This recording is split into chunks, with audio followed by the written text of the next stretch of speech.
Right on. Yep. And we're live. Hello, everybody. It is time for the Dungeons and Dragons. Okay. Welcome back. Last time, it was decided that the party would head to look for the proxy in the desert. So you were able to defeat and make viable the location in the cave that you went to, and Dex has pretty much loaded up the second skiff being hauled by goats for with a new obelisk and the materials to finish up the build and keep it running for a few weeks. Enough food and water to survive out in the desert for a few weeks, and he'll be bringing along a couple additional scouts to help him do the fortifications, camp building, all that stuff that needs to happen. Because the plan is to get over to that cave and turn it into the next forward keep. In the meantime, Arisa has asked you all to maybe keep looking in that area for this other proxy who's supposed to be somewhere around there, should she still exist. The proxy, of course, as a reminder for everyone, being one of several copies of the secretary at Vess who manages the Star Tower.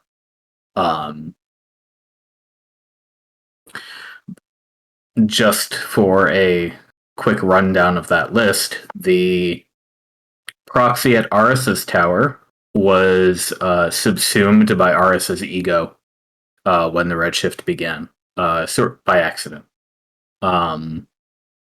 The proxy at a place called Paladay, where there was a factory, Angela's team found this one. The factory was running, or rather it reactivated when they found it. And unfortunately, the factory's automatons went kind of berserk, and in the chaos, the proxy was destroyed.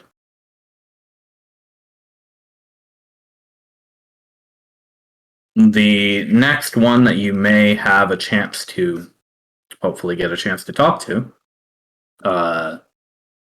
it's the one that should be somewhere out there in the desert south of Alsanes. Now, I had in my notes bullet point divination. It's been a couple weeks, but if I remember correctly, I believe I was going to ask Ambergreen if you wanted to cast divination like at the end of your long rest or before, like at the start of this session. I think we discussed that at the very end of last one.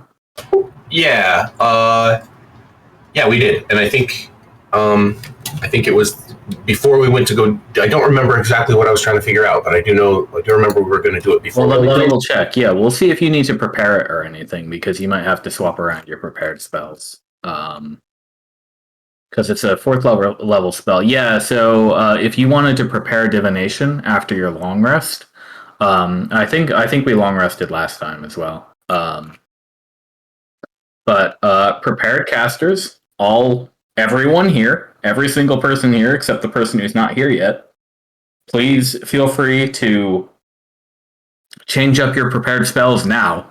Now is your chance. And Ambergreen, if you would like to cast divination before we go, it is a ritual, so you don't have to spend a spell slot, but you will need to prepare it. And you do have how many casts of it?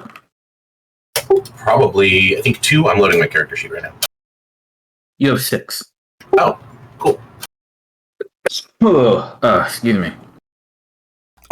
Just as a note, I noticed that I had handwritten in a -2 on the HP heart of my sheet. Yeah. And that did not reset to 0 after I hit the long rest button. I Anybody don't know else who did that? I don't know if the button does that, but yeah, that should go back to 0. Right. So just a heads up. Point. Yeah. That might have been left over from the sandstorm, even, because I think that's the only thing you fought recently that lowered your max health. Oh, that means I have to swap out my banishment. That's such a nice power. You don't have to swap out banishment. It just has to be the same total number of spells prepared overall. Yeah, I only get the one, I think, on 4th level spells because I have. No. It's any number of any level of 6 spells. Yeah. So you have what is it? It's your level plus wisdom. So you can have 14 spells prepared plus your cantrips plus your domain spells. Surprise! Merry Christmas. Besides those, it's 14 total. It doesn't matter what combination of levels of spells you prepare. It's just 14 spells. So okay. You could unprepare like Sanctuary if you wanted or something like that. Right. And your domain spells or whatever are free. They don't count to that number. Yeah. Well, that's nice. 1, 2, 3, 4, 5, 6, 7, 8, 9, 10, 11, 12. You were at 12 prepared, it looks like. I think you might be short a couple. Let me just double check. Preparing. It's with mod plus cleric level, so that's 14 for you. So make sure you've got 14 of them prepared. Again, besides your domain spells, they don't count. They are always prepared. Yeah. Okay, well, if I add divination, I have 14, so go. Cool. 1, 2, 3, 4, 5, 6, 7, 8, 10, 13, 14. Perfect. Okay. Okay, I have 14 as well. Very good. And Naya, you have a +5 wisdom as well, I assume. At yes. This point. Yeah. Okay. Yep. Great. Yeah, I have 14, not counting cantrips or class. Yeah, you get your circle spells, Naya. Yeah. Cool. All right then. So yeah, if that's still something that you want to do, Amber Green, I don't recall exactly what it was you were planning to ask, but that is entirely up to you. Yeah, I don't remember either. So, as a reminder, divination lets you ask a single question concerning a specific goal, event, or activity to occur within 7 days. The DM must give you a truthful reply, although it can be cryptic. And if you cast it more than once, there's a chance it can get a random reading instead of true. But if you cast it one time per long rest, then you're guaranteed to get a true answer about whatever you want to ask. So if there's some piece of information you want to know before you go on this next mission, then now's your chance. Right. Does anyone else remember what we might want to be finding out before we leave? Nope. I get the impression that this was kind of for you because you're on a bit of a muse quest. I am on a muse quest. So I kind of got the impression that this was kind of for your benefit, not necessarily for the group's benefit. But hey, go for it. If you don't have anything that you think you need to reassure yourselves of, then where are we headed? The plan is to go. Well, I think the plan. Let me see if I remember correctly what we were talking about last time. The plan is to go with 2 sand skiffs, and now because there are 2 of them, I believe you all were going to get some of the goats to help you carry yours on the way there, so you'll be slowed down a little bit. But you on your usual skiff, and Dex and his team on their skiff with the obelisk and the rest of the supplies will both be traveling to the location that you captured last the cave with the avalanche. Yeah, okay. And Dex's plan is to receive your escort there so he can get there quickly. Set up the obelisk, connect it to the network, and get it connected to Arisa and everything. And while that is happening, you all will hopefully have some time to go start looking for this proxy, maybe. Who's supposed to be somewhere, maybe a little more southeast of where you were.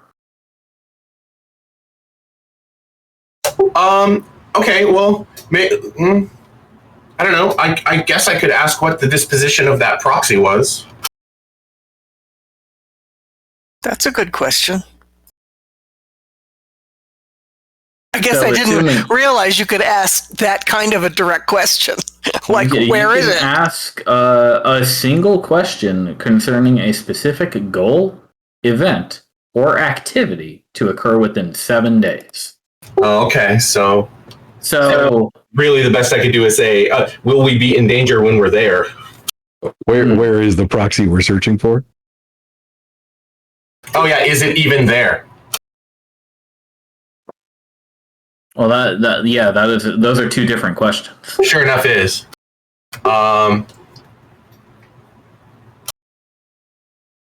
Yeah, will we find it where we're looking? Maybe? It's not bad. I mean, do we know where we're looking yet, though? Yeah.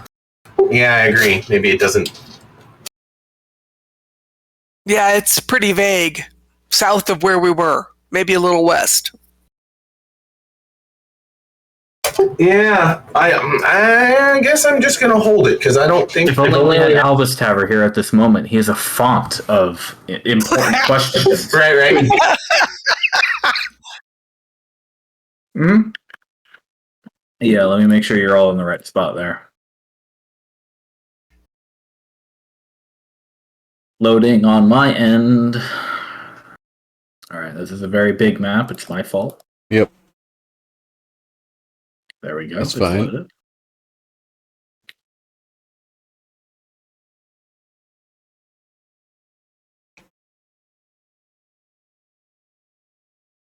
Whatever you do, don't make a 400-mile diagonal map. This is why game devs make instances. I'm sorry. It's been a day. I could have made province maps, but yeah. It's 500 miles actually. Well, it's really it's almost 600 diagonal. I think it's like what is it, 300 across, 400 across? Yeah, roughly. Lol, instances are a storytelling hack. They sure are. Maybe it was 300 vertical I was going for. I don't even fucking remember anymore. Yeah, so for reference, I should actually put this on the map for you, because you did find a location here.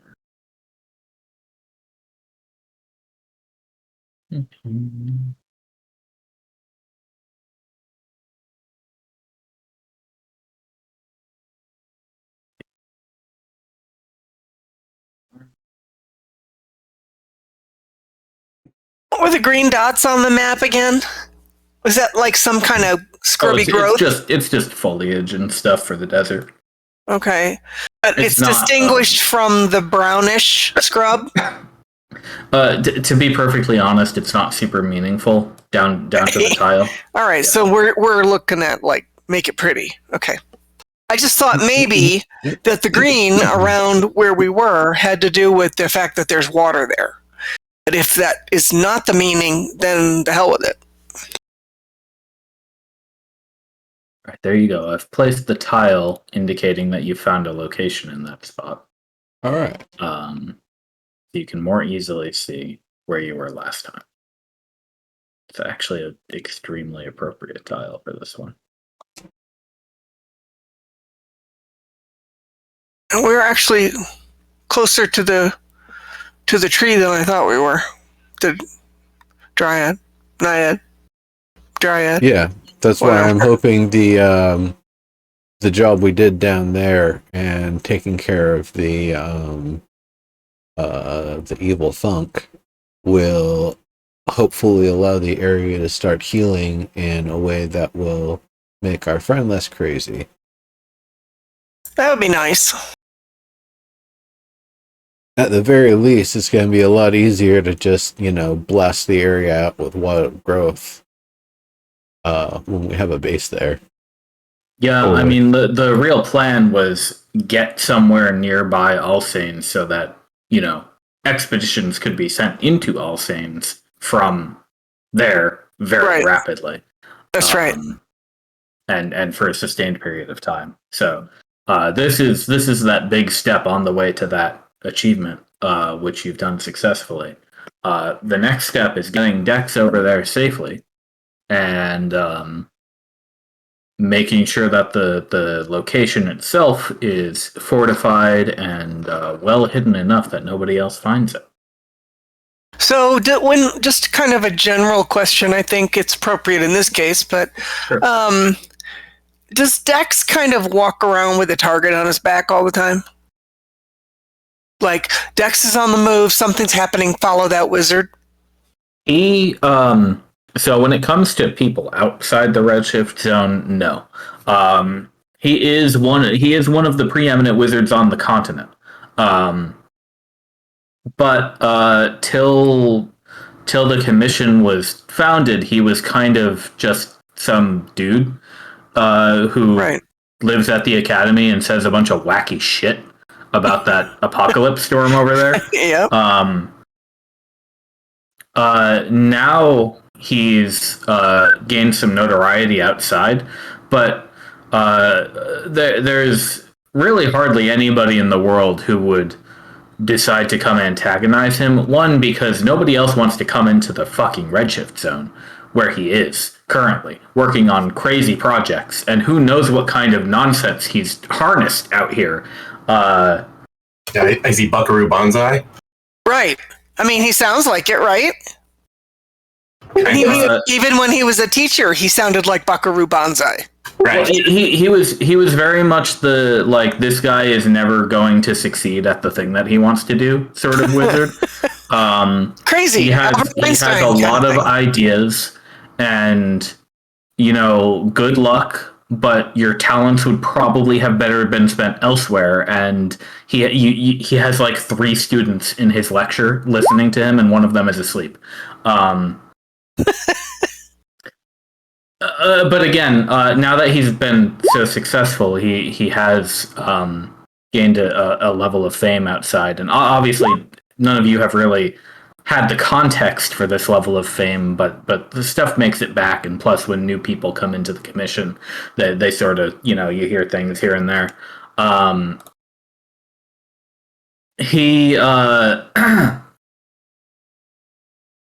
He doesn't have enemies, and again, there are always rumors floating around that he's,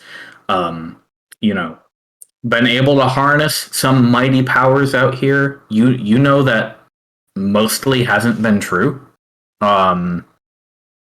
He is basically continuing his school job out here without a school.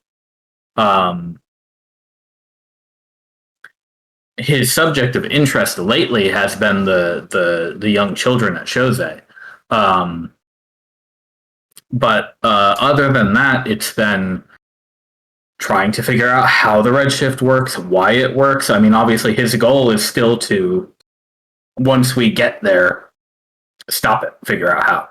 And that's been 99% of his effort so far. Okay, but my question had to do with, yes, do people within the Redshift know that when Dex is on the move, we should pay attention? So ever since speaking to the Salamander Magnius, when that elemental indicated the fact that one of the princes is able to scry, that led to firstly, it led to Morio's old base being abandoned by the commission. That had been turned into a hideout, and now that everybody knows that there's scrying available, that has been shut down because scrying is. Dex could explain this to you because he knows the spell. Scrying is first based on. Well, let me pull up the actual spell. That's okay. I remember what scrying is. Yeah. It's because it has some very specific elements to it. It's based on a person or a location. And known or unknown. Yeah, the more familiar you are with the person or location, then the more likely you are able to target that spot or that person.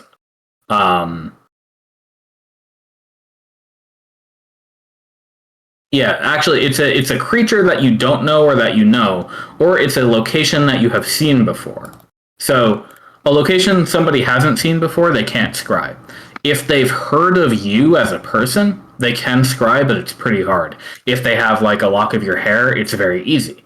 Right. Okay.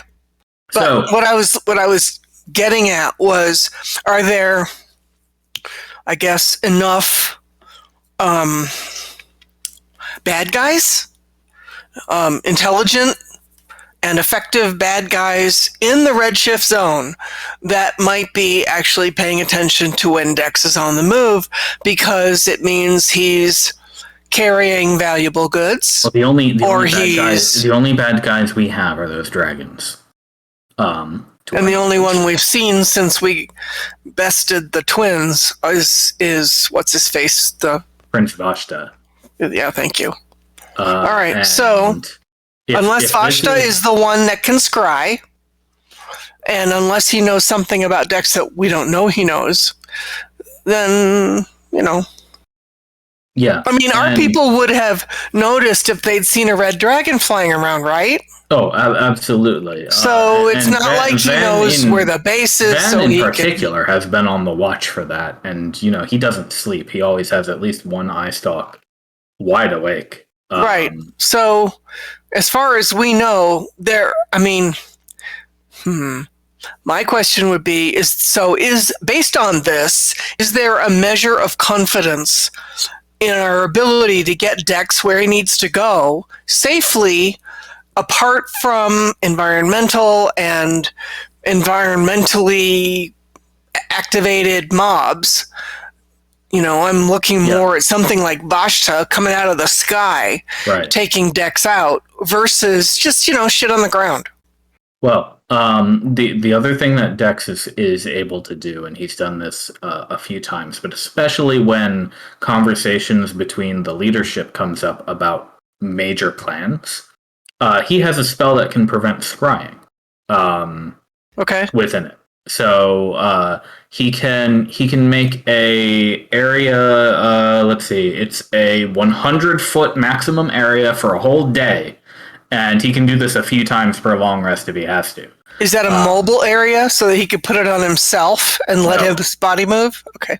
Unfortunately, no. It's just a location. It's plenty for any conversation that's happening at home base, but basically running under the assumption that it's very likely that somebody's probably been trying to scry him or somebody else this entire time. And maybe it's happened when he hasn't noticed it. But at the very least, he can make it so that if important plans such as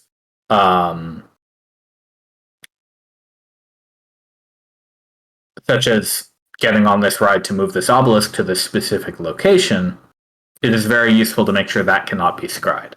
Okay. Were it to happen. So, he was able to cast that spell when we were having these important conversations and making these plans. And he'll make sure to keep it kind of hush that, things are getting put together and like the new obelisk is getting put onto the new skiff and everything. And after that, it'll just be a matter of trusting that he hopefully isn't scried while on the move, and if he is, whoever does it can't get there fast enough to cause a problem. But yeah, Well, I mean, can they scry a moving target? I think so. Let me double check. Well, that's kind of interesting because if you can't defend against scrying on a moving target, then you shouldn't be able to scry a moving target. Otherwise, that would be kind of a bullshit advantage. Yeah, the scrying sensor moves with the target, remaining within 10 feet of it for the duration. But scrying only lasts 10 minutes, so. Okay. It's like when the evil wizard is looking in his crystal ball and he sees the guys traveling along. Palantir, Yeah. yes. Exactly. Oh, and I'm sorry, Dex doesn't know scrying. He just is familiar with it because it's a classic. Okay, well, let's get the show on the road then. Yeah, and you know he can. Hi, is Elvis okay? I mean, he popped a rib. That's terrible. It's okay. Yeah, he's not home yet, so he's still over at the gym. Okay, well, can you just NPC him for now, sir? Yeah, I can. I mean, popping a rib sounds bad and painful. Yeah, I bet it sucks. Those combat sports, you know. Yep. Yeah, if you guys I need to think he like, just got home, actually. cool. If you guys need to like take a break to go to the hospital, let me know. I doubt it's that rough. Well, but he might need to like tape up his ribs. What you do, you tape that at best. If it's just a pop rib, I don't think that's a hospital unless he's like coughing blood or something. Yeah. Well, if that does happen, I used to break ribs on opposite sides every 3 months or so for the first year and a half. Crying out loud. Well, the first year I was learning how to fight, right? This sword fighting, I would lose one side, like crack a rib on one side, favor that side for the next month while it healed, and right about when it was done, I'd crack one on the other side. Jesus. Hello. You're alive? Okay. Yeah, I'm alive. You're not feeling Did you too take an aspirin or something? No, it's probably less a pop and me just like being very tense Okay. and like pulling a muscle and that popping something. Okay. But like there is some hoarse breathing for a second there. It was weird. All right. Well, take it easy. Oh, yeah. I'm all good, thank you. It's the only body you got, so take care of it. Allow me to catch you up, and ask you for help. We were just getting ready for the party to get on the 2-team sand skiffs to help escort Dex and his squad of scouts with the obelisk and a couple weeks worth of supplies over to the cave that you all secured last time. We were just talking about how Dex has been making sure to cast the private sanctum spell on any of this plan making while you're making these plans in the fort, so that he cannot be scryed upon, which was Naya's question. How big of a threat factor are we dealing with? And hey, there's a great idea. The last thing we were wondering about before we leave is Ambergreen has these casts of divination that he can do per week if he wants to ask a question about some event and receive a truthful answer from me, God. And nobody could think of anything for this week. So if you had any ideas, Albus, before we set off, now's the time to ask them. What exactly are these divinations for? Well, the idea is basically that if you have any qualms about the plans you're making, you can ask if the plans that you're making within the next 7 days are going to go a certain way, or just how they're going to go. You can ask with a spell, and he has enough materials to cast this spell 6 times, and he can do it pretty much once per long rest without any penalties. And the DM has to tell the truth. I have to tell the truth. I wanna ask about the Dragon Prince and if he's gonna fuck with our plans. That's exactly what we were talking about right before you arrived. I asked different questions, but that's the most precise. Yeah, very, very specifically, I want to know if our plans are under threat of the dragons. So how would I phrase that? Will we be threatened by the dragons when we go to this place? Directly. Yeah. I get the gist that this is about the plan to install the obelisk and whatnot. So Yeah, will you it don't go off? want like a genie wish too much. But Right. Well, what will happen when we install the obelisk? Yeah, what okay. will happen, or this is yeah. what will happen, or what will the dragon do, or dragons do? These are two different questions. Indeed. Yeah. Yeah, I want to know. I want Let's to talk know about the whereabouts. getting there. The getting there part. What was that, Naya? Let's ask about the getting there part, because once we're in the stronghold, I'm not so concerned. But the getting there part, maybe. I want to know if setting up the stronghold is going to, like, I don't know. If we're interrupted while getting there, I care less about if we're interrupted in the middle of installing the obelisk while we're 2 weeks or not several days out.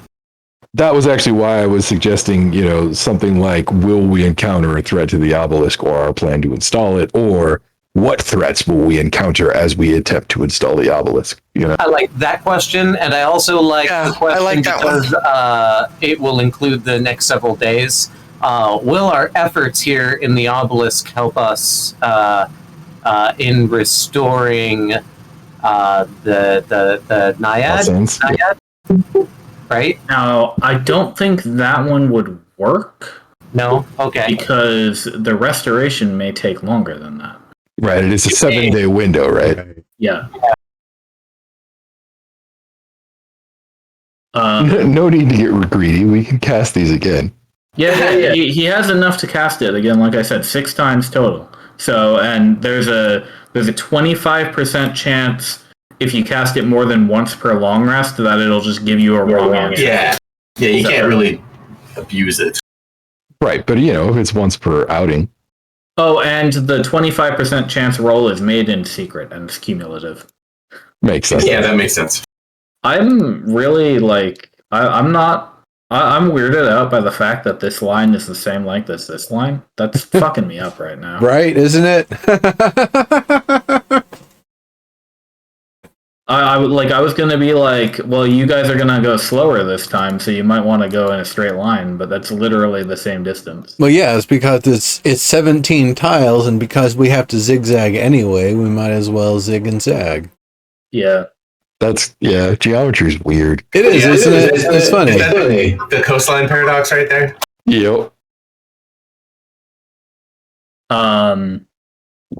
Yeah, okay. So tell me your question. Write it down if it helps. If you're going to ask a question after all.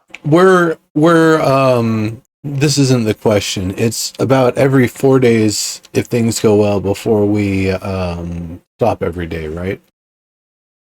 You mean 4 hexes? 4 hexes, not 4 days. Yes. Yeah, so that's with wind power. With the goats, they're able to ride a little bit longer. They are very hardy, but they are dragging big skiffs. And in order for you to keep up with or not outpace Dex's skiff, the plan here is for you to also go by goat, at least for the first stretch here. So normally it's 4. You're going to be cut down to 3 hexes per day. Okay. So it sounds like I still need gust of wind, right? You might want gust of wind for maybe the trip back if you plan to take a trip back. Well, since now is the time to actually do change up your prepared spells. So gust of wind is prepared because I'm using it for skiffs. Right. If Dex is successful, you will be able to camp out at the new location, and you'll be able to get your next long rest there. Okay. But if you wanted to have Gust of Wind available for a trip back, again, in order to avoid outpacing Dex's team, because I think we discussed last time the option of him meeting you there or you riding alongside him. Since you'd be going so much faster than his team, it would be hard for them to keep up with you, or for you to avoid outpacing them if you're using the wind power while they're using goat power. Who has purify water? Food and water, I think. Or I have create or destroy water. Do you have it prepared? Yeah, I do. What do we need water for?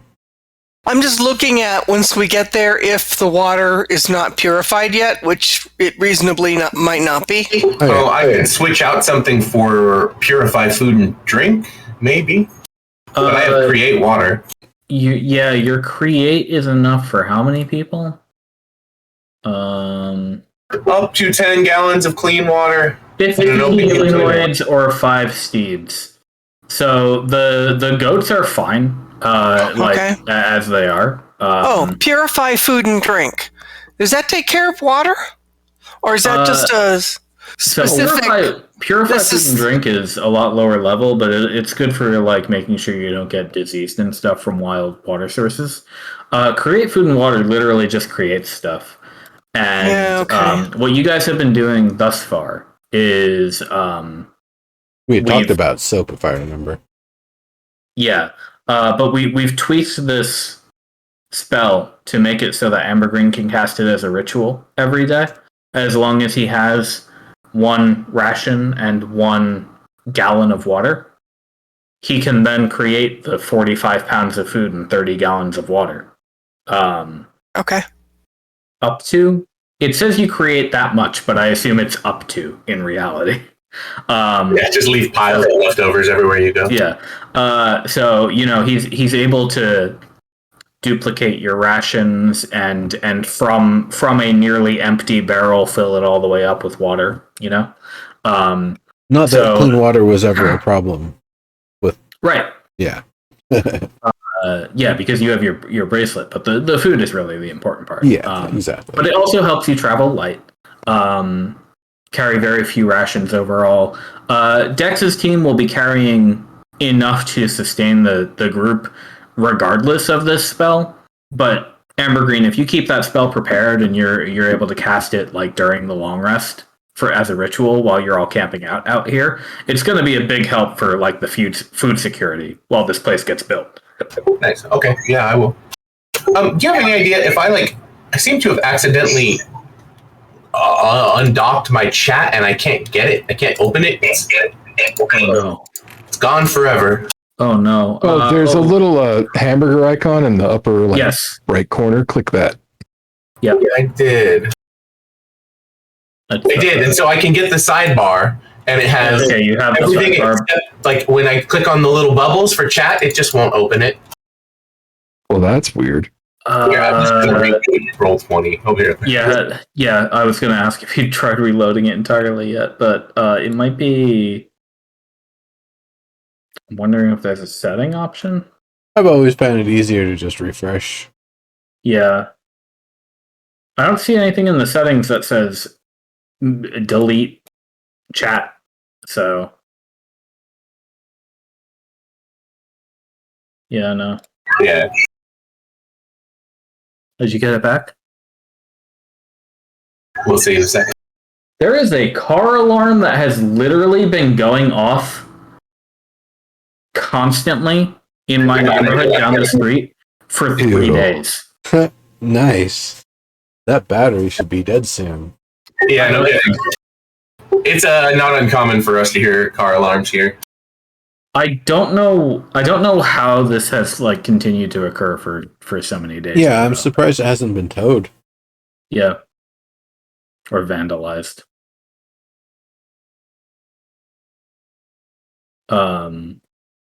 Okay, you're back. So, What threats will we encounter during our plan to install the obelisk? Is that your question? Or would you like to be more specific? That's good enough for me. If that sounds right, everybody else agree? Yeah. I'm good with that. All right, yeah, roll it. Okay, so let me just double check the spell and make sure I'm not missing anything. So you cast the spell. You're casting it as a ritual because you've got all the time in the world you need to before the redshift breaks, or right as the redshift breaks, while everybody else is like packing up. You're already ready to go. You're sitting on the skiff. You're casting the spell, taking 10 minutes. You burn the incense. The sacrificial offering appropriate to your religion is what? Burning guitar. Evergreen? Did we lose him? I hope not. Sorry, no, I'm here. Okay. What is the sacrificial offering appropriate to your religion? What is the sacrificial offering appropriate here? Last time you had suggested I do a song. Yeah, I usually do a song. Okay. Yeah. That's what I remember as well. So the song that you play is exhumed from your lungs as you sing it. And each word that you say is erased with the melody as it comes out. Once it's done, you can't play the song again. Yeah. It has been offered. But the intention of your question has clearly been received by some factor.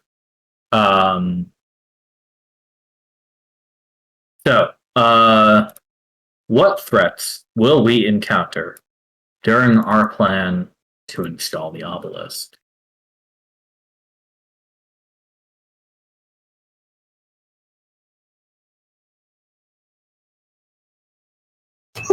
Yeah. Just give me a moment to confer with your goddess. It's the gracious one.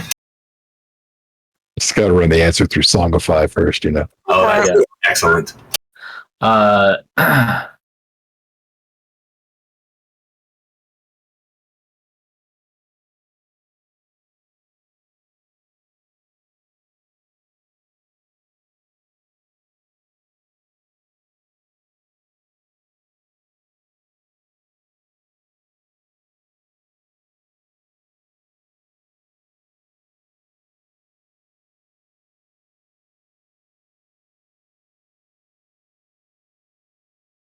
The only danger you may face is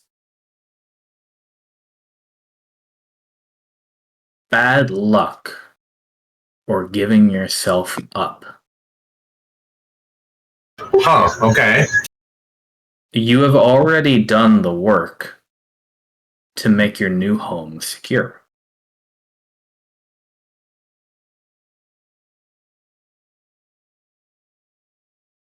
All right. That is your answer. Let's go for it. One more time. I interpret that as go for it. You're right. Please mark down that you've spent one of your divination incenses. Okay. Yeah. Yeah, that one is its RNG. But how do you let everybody know about your new divine knowledge that you've received? I'll tell him. I'll tell him that basically as if it were a poem that had occurred to me.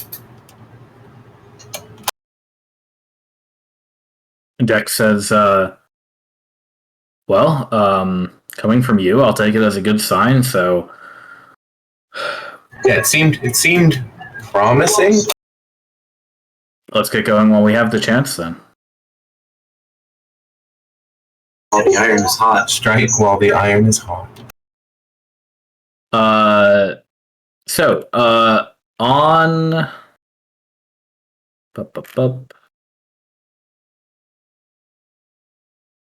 on the two skiffs, there are the 5 of you on one skiff. Each skiff is pulled by 4 goats. This basically constitutes your entire desert force, more or less. There's a few goats left at home still. And the third skiff is still being built as we speak. But the 5 of you on one skiff, the supplies you need to survive out here in the wild. And the goats have been harnessed instead of you using the kite. So they are ready to go. They are compliant. They are ready to move and ready to feast on the cactus out there. On the second skiff, 50 feet to your north, is decks. Under a tarp lies the horizontal obelisk carefully placed on the skiff. The large chunk of onyx stone required for it to work.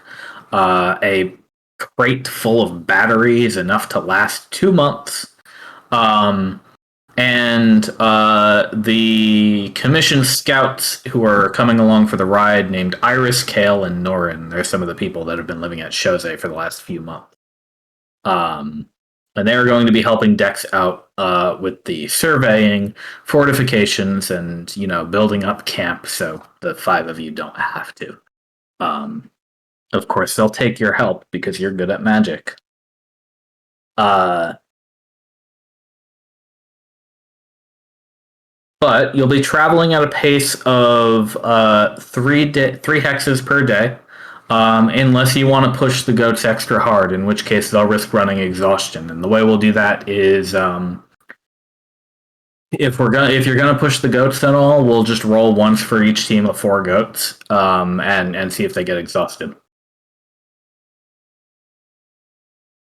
So. What if we only pushed them on maybe the first day and the last day? Well, let me double check what exhaustion is. Yeah. I'm gonna say every other day. Yeah, honestly, we only need 2 days to be able to get all the way to the location where we then, pull the stuff into the the cave. So, if you wanted to risk it, you certainly could. 2 days? It'll take longer than 2 days to get there. You're not going to be able to push. Excuse me, not 2 days. If we do it for 2 days, that will shave off 1 additional day of travel.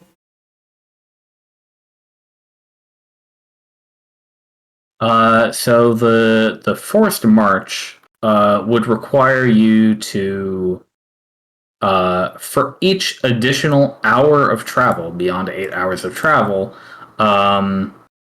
each character must make a Constitution saving throw at the end of the hour. The DC is 10 plus 1 for each hour, 10 plus X, basically. And on a failed saving throw, the character suffers 1 level of exhaustion. So, essentially what we'd do is we'd be giving the team of goats a saving throw. If you go... I'd say, here's how I'd do it. This is actually going easy on you. If you go an extra 4 hours, you will be able to travel an extra hex that day. So Is that right? technically, if we split it up and did... No, I'm sorry. If you go an extra 2 hours, you'll be able to travel an extra hex that day. So if you go a total of 10 hours of travel, the goats will have to roll twice to determine exhaustion. And exhaustion will pile up. Level 1 is disadvantage on ability checks. Level 2, their speed will be halved. So if they fail that check twice, you're going very slow. Okay, so what if we We complete 8 hours, and then we bring the goats on the skiff, and then we go by air. Well, then Dex won't be able to move. Okay.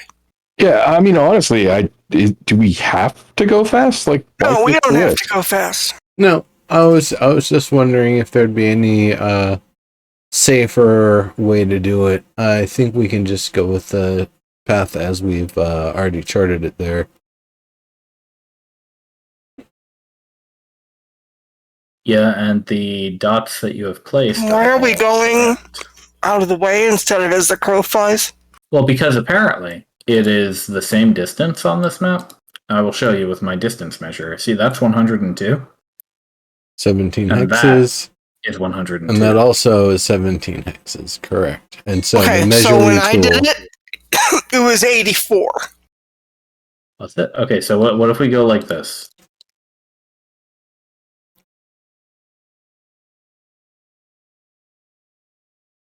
Yeah, it's still the same. Oh yeah, You're just going to the edge of the rocks there, Naya. Okay. The actual location you're going to is right here. So this is a trip that will take 1, 2, 3, 4, 5, 6 days. You'll be arriving on the evening of the 6th day. Right. If you do this. And we have to basically haul ass to get that obelisk working because Redshift comes, what, on the 7th or 8th day? It comes when it comes. Variable. Yeah. There have been some longer gaps. There have been some very short ones down to a day. Dex says, well, if Mr. Loadvane has anything to say about it, we shouldn't be running into the Redshift, so we should be able to get, he's aptly predicted our fate. So I hear. Yeah, absolutely. Well, yeah, we'll go with that. All right. Well then, everything's all packed. I think we should probably get going. All right. So you set off, and indeed, Ambergreen, as predicted, the travel is smooth. Well, it's a little bumpy because the goats are dragging you over sand. But you don't run into anything problematic out here. Allow me to fill you in day by day on the map. So I'm just going to go and remove some of these. Nimbus, should I assume that you're doing scouting at each location? Not only at each location, but if possible, if I'm just sitting in a skiff that's already being dragged and I'm not having to man the sail, I can probably do some scouting along the way too. That's true. Okay. Yeah, I'm definitely trying to make some geographic notes, anything that can improve the quality of my maps. I will give you an extra line of hexes as you travel, and we'll just Sweet. wrap that up. And then I guess the other question, things being flat as they are there any peaks or high points that we're able to see in the distance along the way? On the path you are traveling. Allow me to double check for you. Let's see, how does that line up right there? I think you can just see as you're on the 6th day, coming up to the rocky area. You can just see over there in the distance those hills to your southeast. That sort of form the beginnings of this natural wall in the terrain. Obviously, not quite as menacing as the mountain range that you passed by with Chose, but similar to the hills that you've been exploring over here.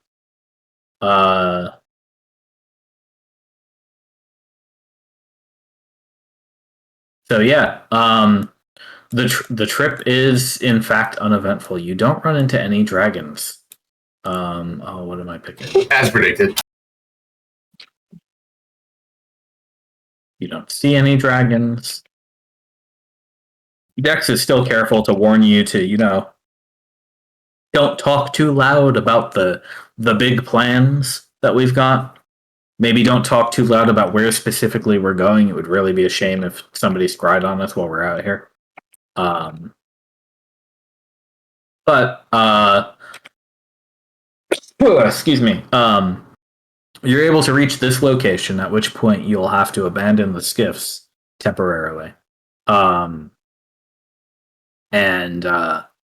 begin hauling some of this stuff. Well, less by hand and more by strapping it to the goats and managing the goats to make sure that they are able to carry these big objects on their backs as a team.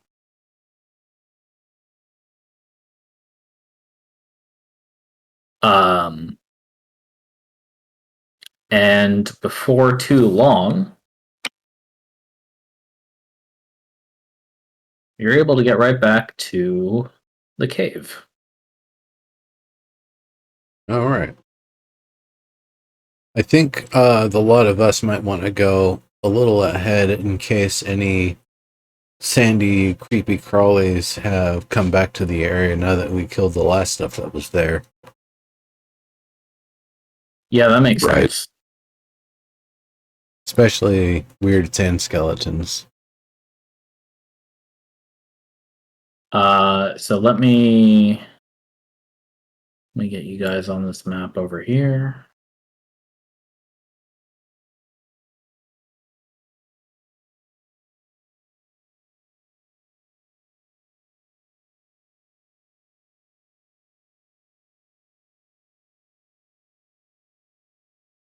Okay.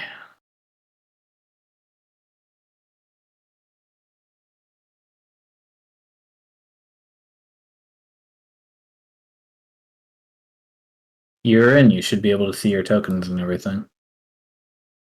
Yeah, I'm there. There we go. Finally loaded.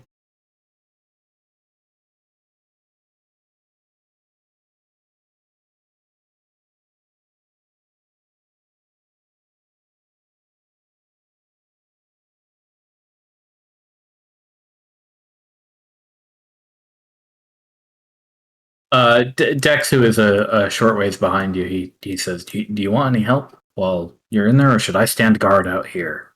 We can. You can just come on in. We're just kind of looking for where things had been before. Hey, everyone, catch up. Take 2 rights, and you'll meet our acquaintance, Tumbling Boulder. Avalanche. Avalanche, yeah. Avalanche, much bigger than a boulder. You're right. It says, "Oh yes, I remember. I need to do that."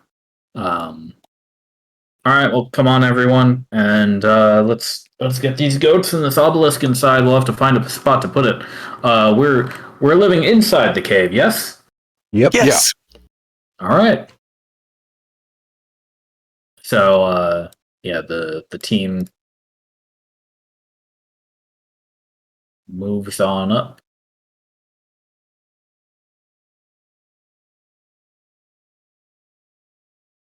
When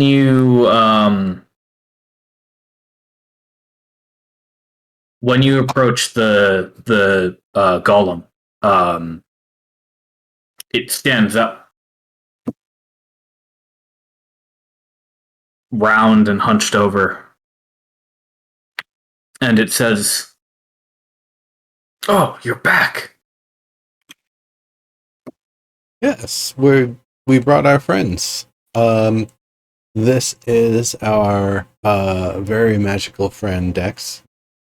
He and our other friends here are gonna be doing some stuff. It's gonna be some cool magical stuff that's gonna help protect the area from the Redshift. the red mist thing. Dex, Hello, of course, I don't friends. need to speak for you. You also speak, primordial. I can get by, yeah. Yeah, he says, hello there. Thank you for inviting us to your home. We're going to find a fine spot for us to set up camp. We do need to build some fortifications for ourselves, shelter and whatnot. You understand? So, is there any spot in this cavern that you would like us to not do that, sir, my friend? And Tumbling Avalanche says,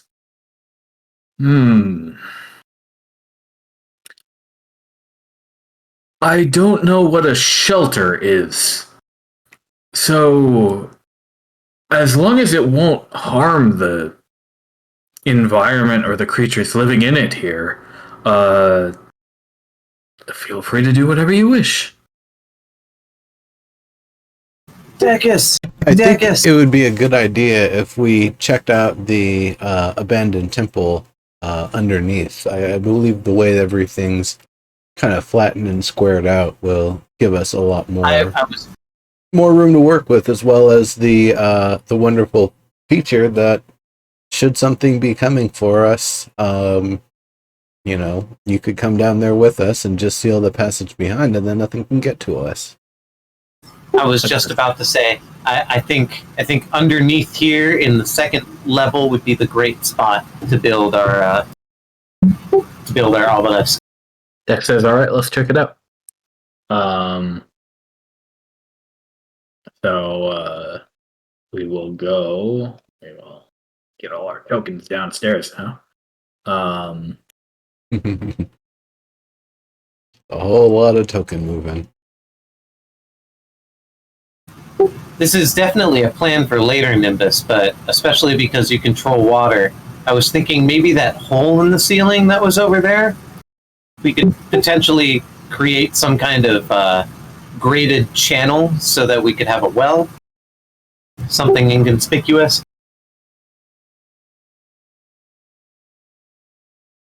Yeah, we can figure something out. All right, here we are. Now I'll remind you all, it is late evening here. You've arrived just as the sun is starting to set, and so you have time to set up camp, time to start getting the obelisk ready to go. And Montlarn casts daylight on his sword, I assume. Correct. Yeah, that way I can sheathe it when I want to put it away. Excellent. So Mont, you are able to light up the way. It lasts a whole hour. Perfect. I assume you take the lead then. My thing isn't working. What's not working for you? I clicked on produce flame twice, so I could just have some more light. And there's nothing. Nope. Let me try.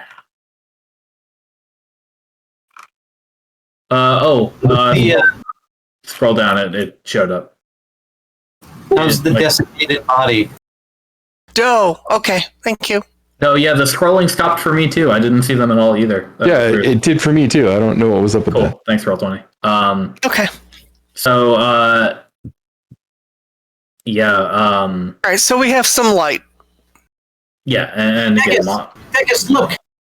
This is the worm I rode. Oh wow, you were actually telling the truth about that one. You mean he didn't exaggerate? Yeah. Yeah, It was pretty impressive. It was a hell of a fight. It was 4 sessions worth. Our longest fight ever. There are several now somewhat decayed corpses of those beasts that you slew. They're metal parts clinging on to their now bloated flesh. Hey guys, I've done this kind of work before. Don't bother. I'm gonna drag these guys all the way up to where that hole is and build a fire, so you guys don't have to deal with it. Literally going to suggest the same thing. That's a good idea. Well, if you're volunteering, Albus Taver, we'll leave you to it. I mean, We should set a corpse detail. Yeah. I assumed you were gonna make me do it. I'm actually used to Goliath telling me to go do corpse detail. I do have a very big magical hand that should save you from having to dirty your gloves, though. No, please, don't. You have so much more important stuff to deal with. This crossroads up here is roughly the center of the cave. This might be where we want to deploy the obelisk. What kind of shape is the water in it? Most definitely. Either here or over to the east. Over here, there's 2-3 walls that could be reinforced again, and we could have an obelisk room. Wait. And then point down. No, the east of here. Oh, yeah, I see what you're saying. The ruins of whatever that building That was there. one didn't get smashed. Correct. Yeah. This one over here is very smushed. But yeah, further into the cave, there are also more ruins, as well as a like an oven that we can use a creamery or cremarium. Yeah, I don't know what the hell it's called. Yeah, crematorium. I just like That's the, the word. I just like the 3D structure here for the obelisk. Dead center right over here just feels like kind of open for like cave collapse, and that already seems worked. I don't know. I was thinking about coverage of the sphere, basically trying to cover as much of the cave as possible. Yeah. No, that's a good point. Here. Wait, what cave collapse do we have to worry about? I bet we could ask Tumbling Avalanche to reinforce areas with natural stone, since you can kind of just move it. Oh, quite right. I was merely just thinking of the natural strength of the underground structure cavern that's here. You know, If anything, as you can see, the rounded is surrounded by 3 walls, my big both question, natural and unnatural. my big question, Dex, how are you feeling on the actual access to the ley lines? As you know, is this a powerful enough location? Is there enough magic flowing to here to set up a proper obelisk? Because that was one of the things that I wasn't necessarily that's a able good to determine. That one's more of a you question. Yeah. He says, well,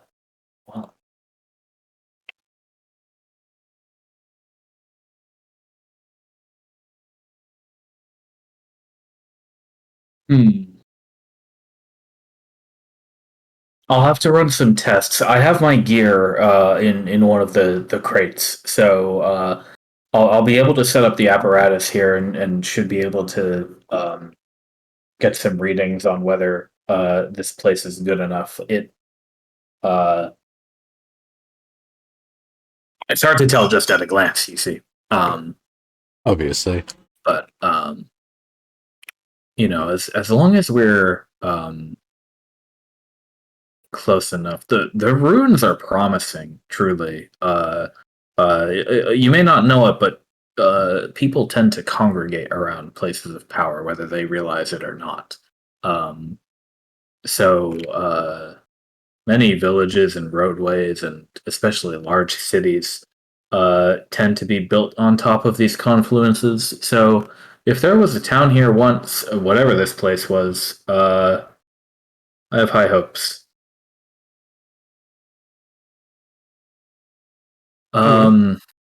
What this spot, tell me this was like this when you found it. Yes. Other than the fresh part over here on the west. Yeah, that's what he was talking about. Tell me this temple was like this when you found it. I mean, it's all here.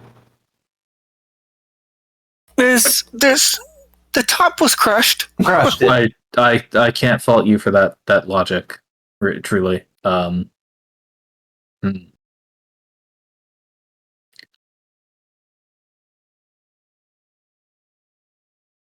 I mean, and to be fair, the giant iron snake did most of the disassembly. Right. Oh yes. I did hear your report. I was mostly being facetious about that one. But wow. At least we have access to water. Well, once it clears up. Yeah, Naya, you can taking a look at it. You can tell that the at least on the surface, the oily sheen that it once had seems to have dissipated for the most part. Oh, good. Okay. You might want to boil or magically purify this water if you're going to drink it. Right. But, Okay. Um, What I was looking at was the goats, the people, anything that needs water and uses water, and a fair amount of it since we're in the desert. This is a great water source if it's clean. So, Well, you know what? Until we determine if it's clean or not, I can actually just create a small well over here. A 10-foot ice well. It's just made of ice. all right, well, that works.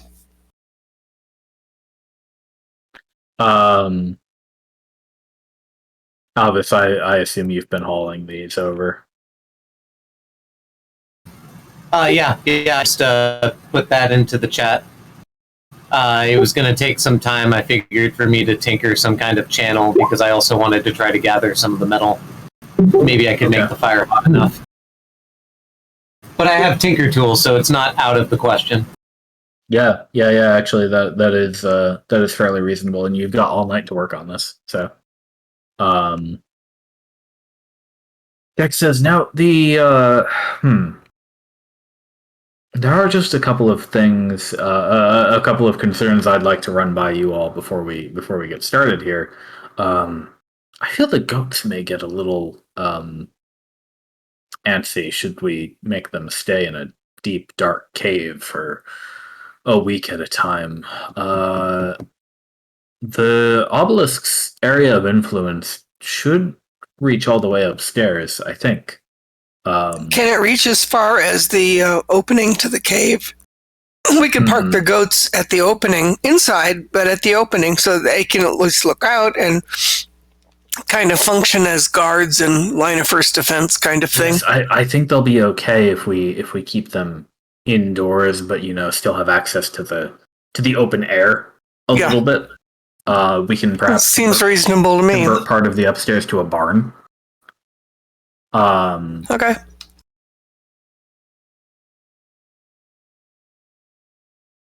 The other concern I have is, you say Tumbling Avalanche is able to control stone, so that makes me optimistic. But he's an earth elemental, so yes. Earth, stone. Obviously, we have Nimbus and myself. But I did not prepare that spell for this trip. I can't help but worry about a potential attack at this location caving us in. It would be pretty easy to get us stuck here. I suppose we'd technically be safe if that happened, but on the lower level we would be safe. Dwarf and a Smurf Nephilim here with you. I think we can create the best, sturdiest underground structure ever. What do you say, Ambergreen? Sure, yeah. I mean, I suppose it can't be all that much worse than an open roof keep or a. Like I said, you have two of the world's most renowned subterranean races at your disposal. We know our shit when it comes to ground.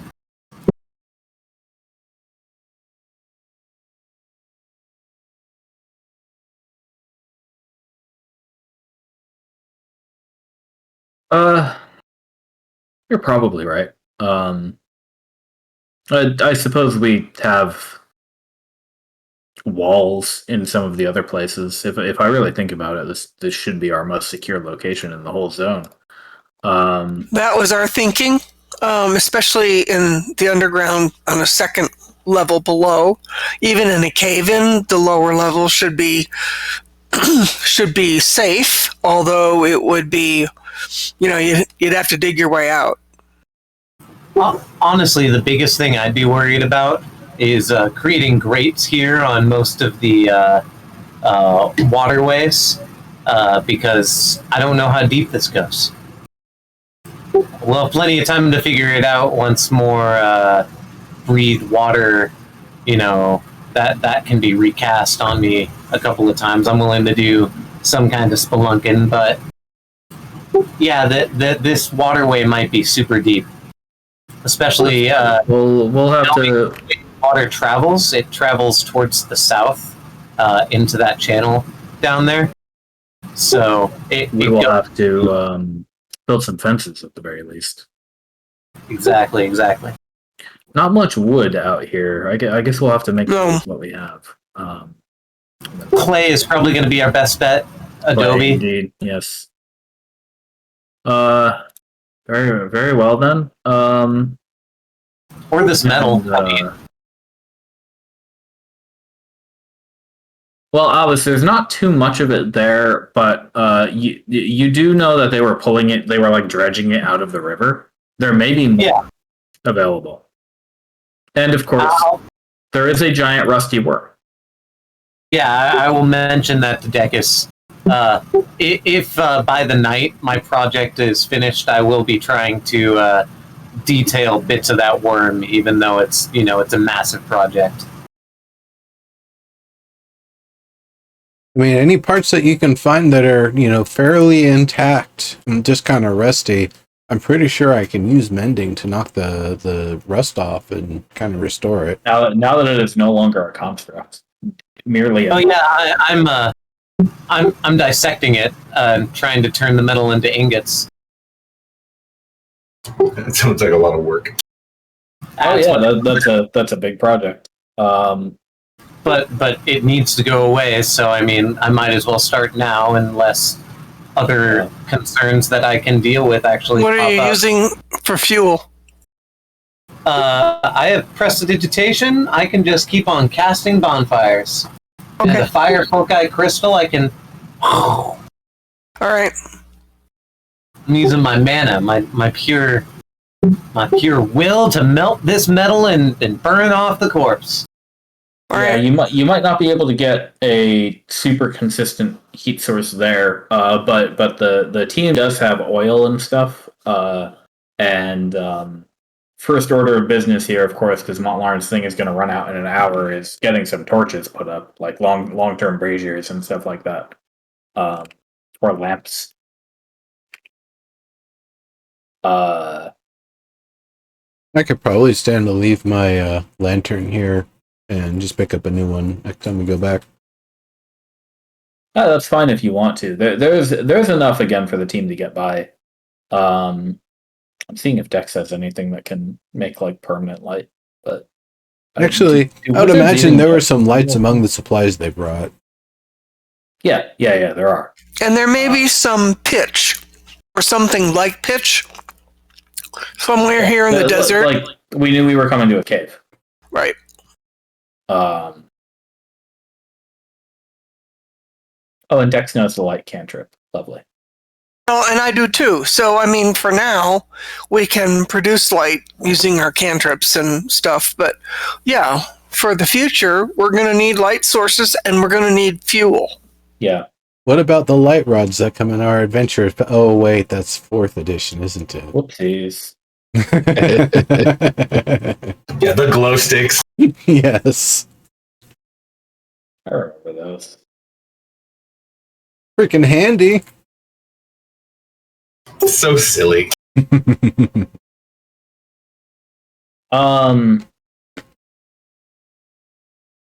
Dex says, well, alright. In that case, Iris, Kale, why don't you two set up a fortification to keep the goats secure, get them all penned in.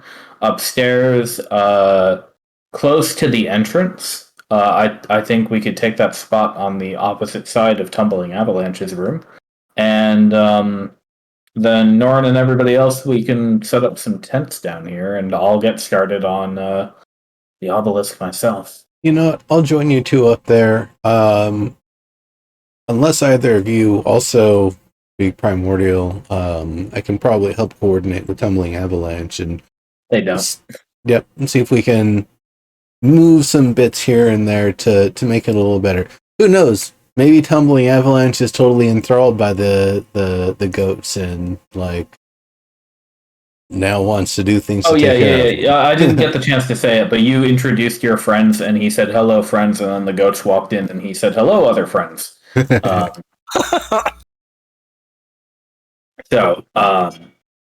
Yeah. So you will have to rough it down in this cave for the evening. Albus, you're able to burn those bodies and get the hot scrap out from their bones, I suppose. Do you intend to bury the bones or just like try to cremate them entirely? I'm just trying to burn them entirely. Okay. Hot enough to melt metal. Yeah. Hot enough to burn bone. Well, and ash has some uses, including the making of things like pitch. Yeah. So you're able to do that. Dex has his sort of semi-mobile mini workshop set up in the middle here, where he is he's running lines of mana through cables and into tubes, and there's something phosphorescent happening. Eventually he seems satisfied with himself and starts just personally lugging the big chunk of mithril, which is only half the weight that it looks, into the spot. So he's liking this spot over by the old temple roof that's collapsed? He says, well, if you like, we could put it right next to the temple. It might get in the way if we try to walk over there. I was thinking right in the center here would be nice and convenient. I think the center is the get out of the way. best. Okay, we'll have the best coverage. Yeah. And he says, well, you all feel free to sleep whenever you wish. I'll be having a long night tonight. I need to carve these runes, and hopefully I'll be done by morning, and we can have this thing turned on. All right. Does anybody else want to do anything else before the night passes? Question. Yes. Dex, did we also bring the telephone capacity? That is built into the obelisk. That's Okay, been built I thought into all so. the obelisks for a while.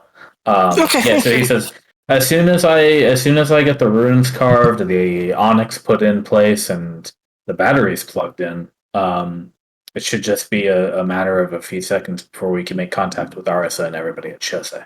Excellent. Let us know what we can do to help if, rather than being in the way and hovering. It's okay. This stuff is actually surprisingly easy to bend. So I really just need time.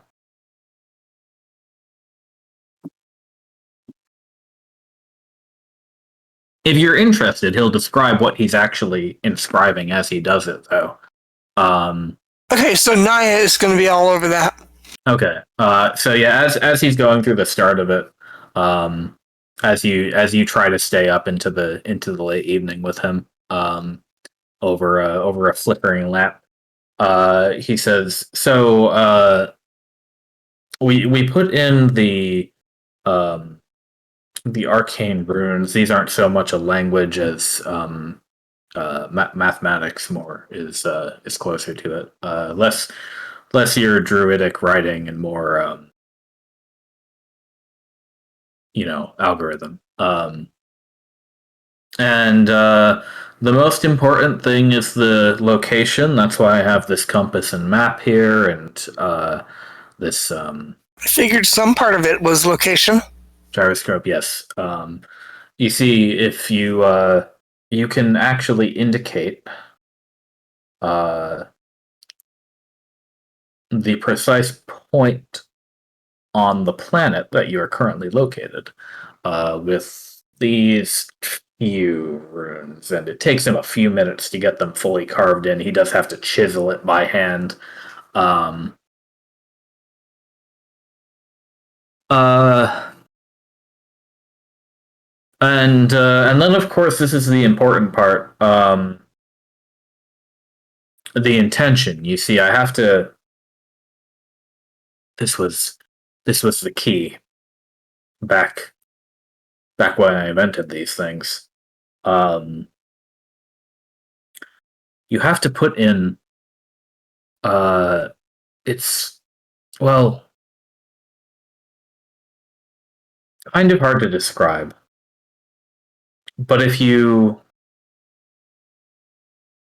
specify the things that are true about the location, then the obelisk helps them remain true. That is interesting. It's like Example, a principle. Right now, I am specifying that there is a river 100 feet to my west.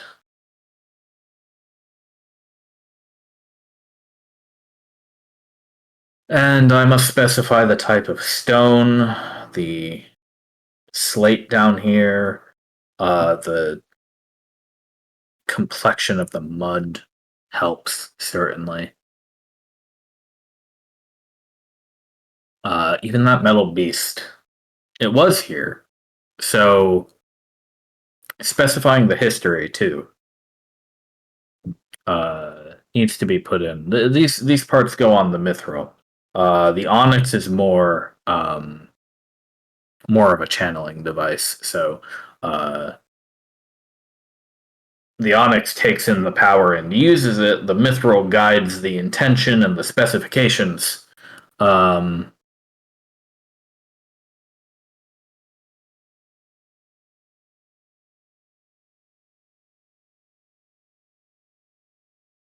And then there's more. I must, of course, specify the frequency of our home realm. The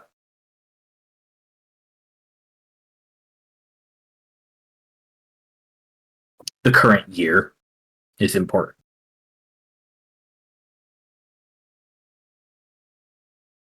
Later, when he's not concentrating on something, I ask him why year is important. Well, he says, to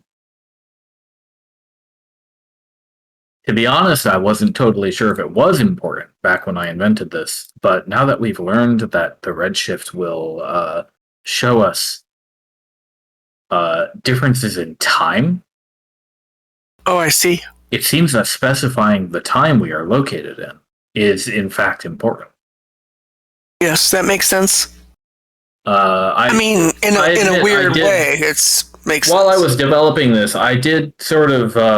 I may perhaps have been a little too thorough and just thrown everything at the wall and made sure it all stuck. But it worked, and I'm a tad unwilling to try changing it this late in the game. I agree. Especially knowing what we know now. Seems very reasonable. Throughout the cave, you can hear Alvis go, I like that methodology. He says, field science works. I'll have plenty of time to write a book when this is all over. I'm just glad you took notes in process so that you could actually replicate it. A lot of people miss steps. It's been a very, very long life's work. It's the fact that you set up the one for our very first place in Maracus, and you use this method and it's still holding years later, Indeed. that definitely gives it a lot of validity. That said, Yeah, I completely understand your point about maybe this not being the way that needs to be done, that there's extra steps and checks and proofs and things, but I kind of think about it like negotiating with some sort of wily gift giver, like a devil, for example. Not saying this is a devil's deal, but the idea that you have to be so very specific about certain details to make sure there is no mistaking what you are exactly trying to do and communicate and activate, that all the extra checks and proofs that you're adding are specifically there as fail safes, as a way to make sure, even if some parts of this reality potentially change, you're still going to have the right locations and the right everything else. Right. So I'm sure it's not perfect. I mean, after all, the first person who built a house didn't build a mansion. That's true. And I do have to admit, before Maracus, there actually was one. A tiny little proof of concept right on the edge of the zone. Not big enough to live in or even camp under, really. It only had about a 30-foot radius.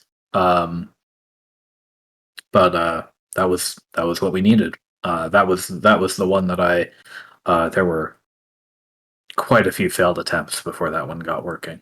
That must have been amazing when it worked. Also, very courageous to test it. That's a lot of courage, a lot of bravery. Oh, I'm not nearly that brave. I placed rats in the zone and saw. I about falls over laughing. Not. No. That doesn't surprise me. Humanoid testing on my part, not for me. I was about to ask. I mean, once it was clear that the miasma did not breach the radius, I did step within it. That is as far that is the earliest I was willing to do it. But any sooner than that, obviously, there were a few half measures. What were the first test subjects? Rats. Well, sorry, surprisingly, an animal that consistently changed, and we've seen beasts and other natural, Yes, they did not change that frequently. That's why I had about 10 of them per trial, and I kept them there for the duration of the week. Of course, until I could go fetch their cages again. Don't worry, they were stocked with food and water. Tireless. Damn. What inefficient methods, but still, that just works to your to commending you.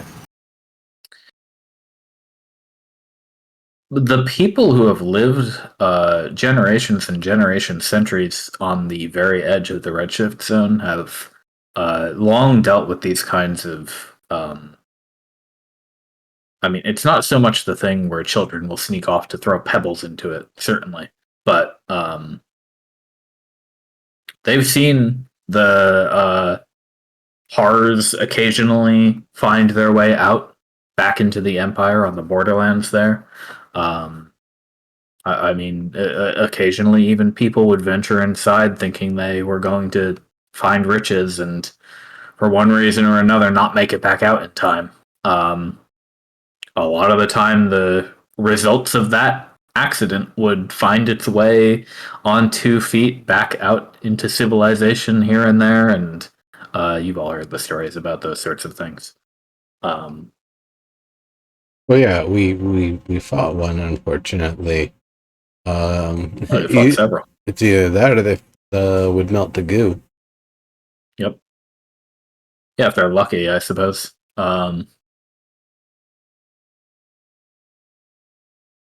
Well, I don't know. I have no idea if that goo is sentient and just like the sentient muck that's stuck in the ground now. Unpleasant to think about. Let's not.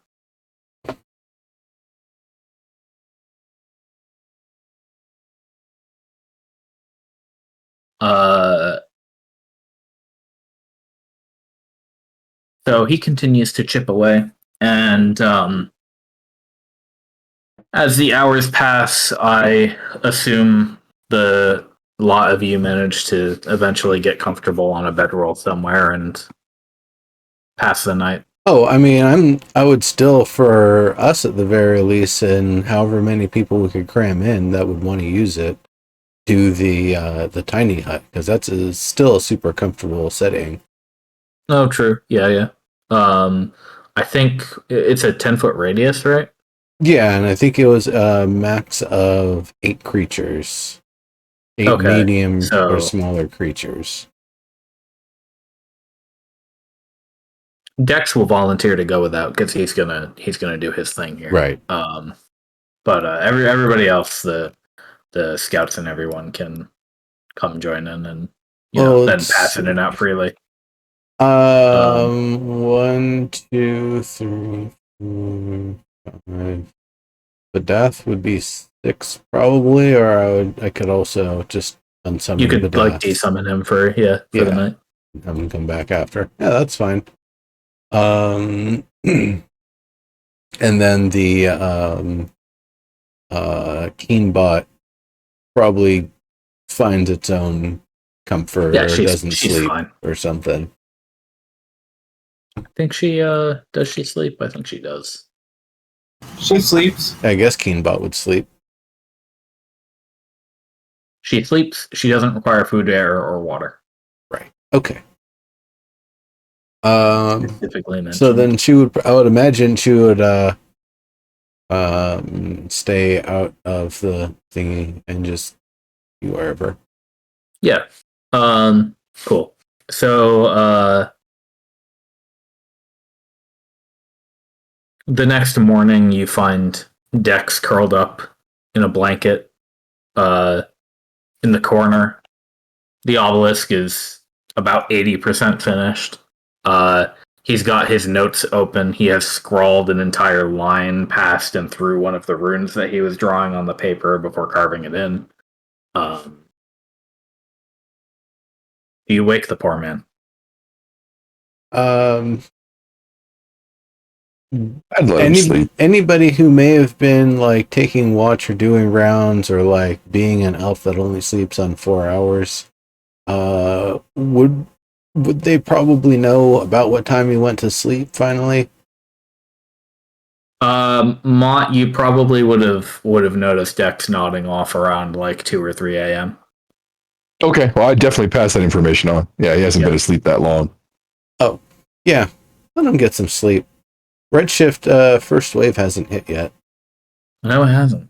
So, let's let him rest, keep doing any moving and unpacking and stuff now that we've got daylight on our side.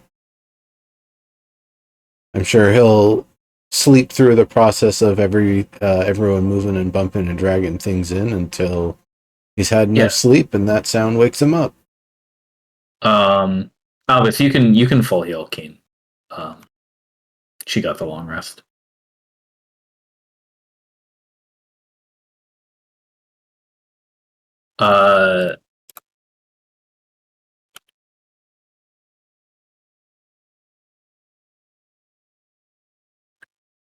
The scout Kale says, so what are you all gonna do? I think us and Dex have this spot covered. I mean, we can set up the tents. We've got plenty of lanterns to get put in. We're probably going to try to me and Norin were talking about going to dig out that big structure over there, maybe see if we can find anything else, any supplies. We can probably use some of the stones to start building up some fortifications or fences or something, and maybe we could start disassembling this big worm. I don't know. Might wait for Dex on that one. But I have a couple of pucks of metal here now. Yeah, we we have a mission of our own, so we might want to try to set out and at least get the first step of that done. Right? Yeah, that's a good idea. Well, it's kind of like, for us, it's kind of like pick a direction and go, yeah, and yes, no, fail, succeed, kind of thing.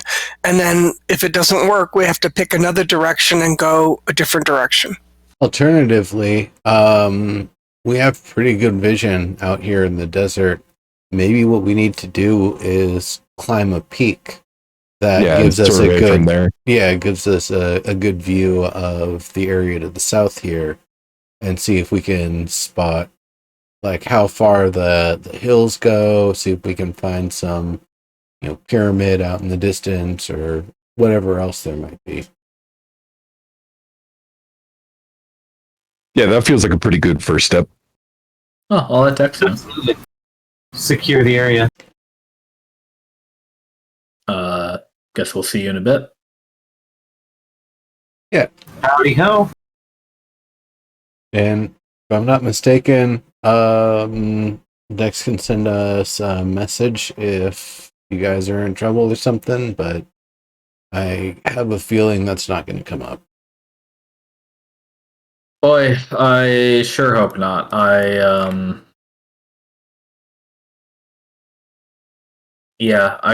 got a sharp stick, and that's about it. Nothing Wait. quite as shiny as you all. Wait, what was Amber Green's exact wording? What was your prediction? Oh, that we had done all we needed to prepare. And what was From this point on, I don't think we're covered by the question. Right? Yeah, because we're here. It is the 7th day today. I guess. So now we're into the great wide open. Okay. I just Or ask another question. I thought it said something about bad luck if we left. No, it said the only thing that could occur would be bad luck. All right. Giving yourself away. Oh, well, maybe we should just lie low. Well, I think we can stealthily climb one of these rocks here, at least to get a good look around. I guess.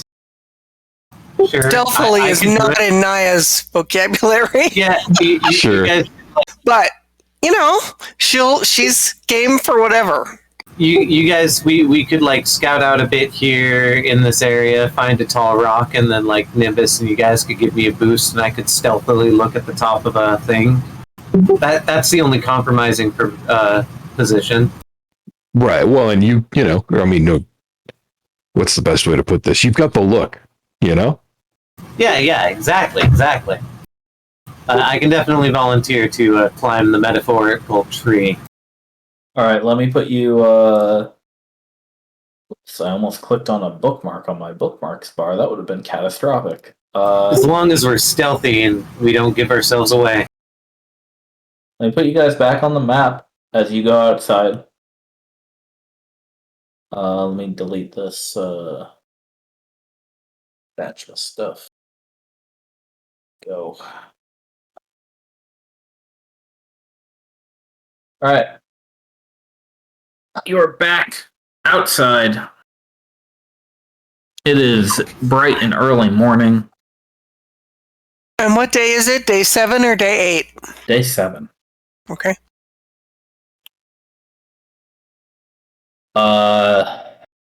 Like I said, your skiffs are located just south of you. They have been, tarped over safely over there.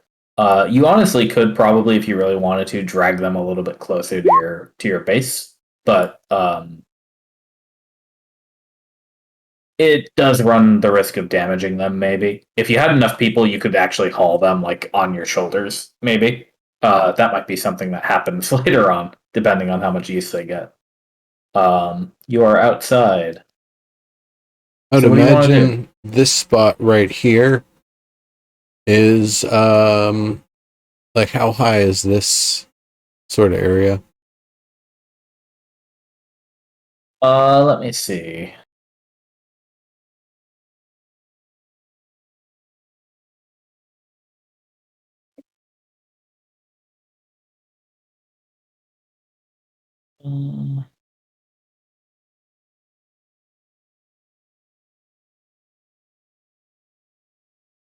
I'd say it's high enough that you'd be able to see 30 miles in a direction, basically, whichever direction you're on the side of the hill of.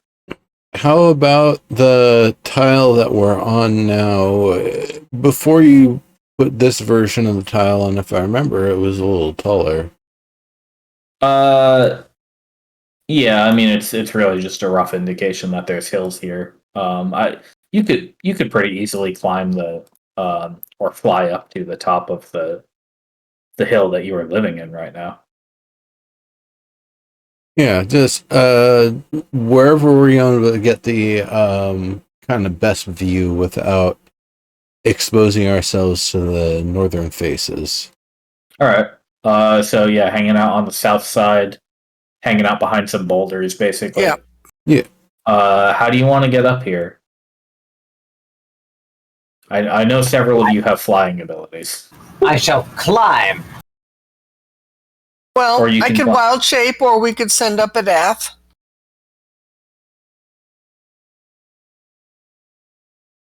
We are not very far from Elsanes. No, you're not.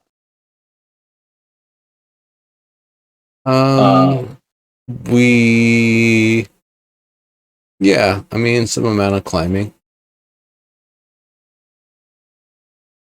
All right. Do you just want the Albustabber climbing up the side, or do you want some help, Albustabber? Would love some help. Yeah. Nimbus would probably be going as well. If you're Yeah. levitating, Yeah, it's definitely. him, right? Yeah, actually, I could. I mean, getting down would be a little trickier, but yeah, we could just levitate to the top.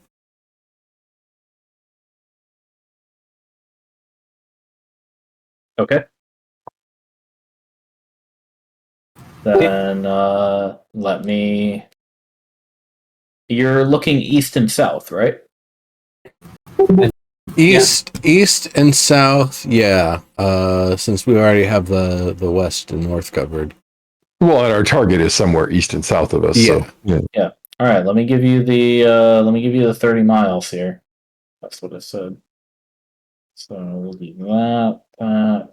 It's just a rough draft. Yeah. You gotta actually go there. You know. It's just like Exactly. taking notes. Yeah. Okay. These ones. Like a courtroom sketch. It's like I tried to draw something 15 different times before I like just mark out any, landmarks. See, I even forgot what a landmark was. It's hot. Sun was in your eyes. It's distracting. Yeah. I'm just drawing circles now. What is No, it's like you my said. browser doing? That was Wacky scary. stuff. Your browser is acting whacked out like it's on Quaaludes. Giggity.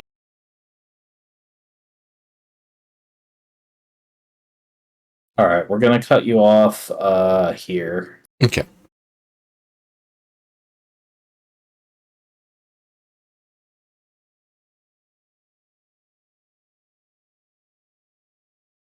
That's a lot, actually. That's Yeah, great. it is.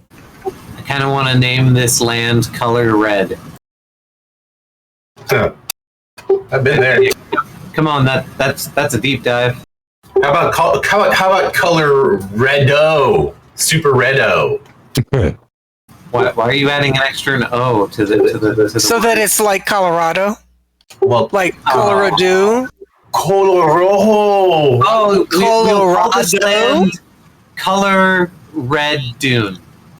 Colorado. Color red dune. Yeah, totally. Color red dude. Yeah. It's the colored red dunes. Right. And It's called so a color I ado. don't know, man. from here, there's a very interesting looking thing I'm seeing over this way.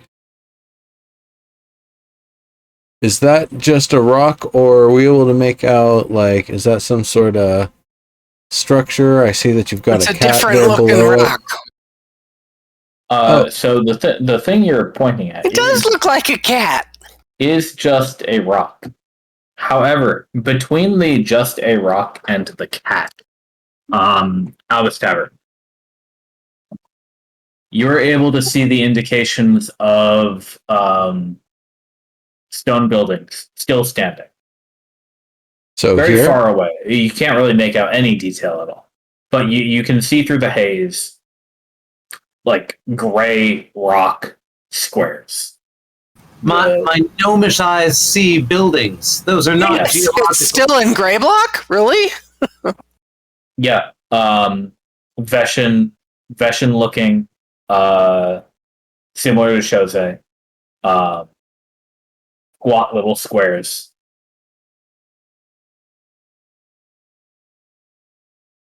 All right. Huh. I So think are they ruins or were they never finished? Impossible to make out any details from this distance. huh. You can just see that nestled in a little like corner of these hills. You can see the hills behind them, and in this little cup, this patch of man-made structure. At least it appears to be man-made structures. Like I said, little cubes. Yeah, I can't really tell beyond that. I wish my cartographer's kit came with a spyglass, but then I guess it'd be significantly more expensive.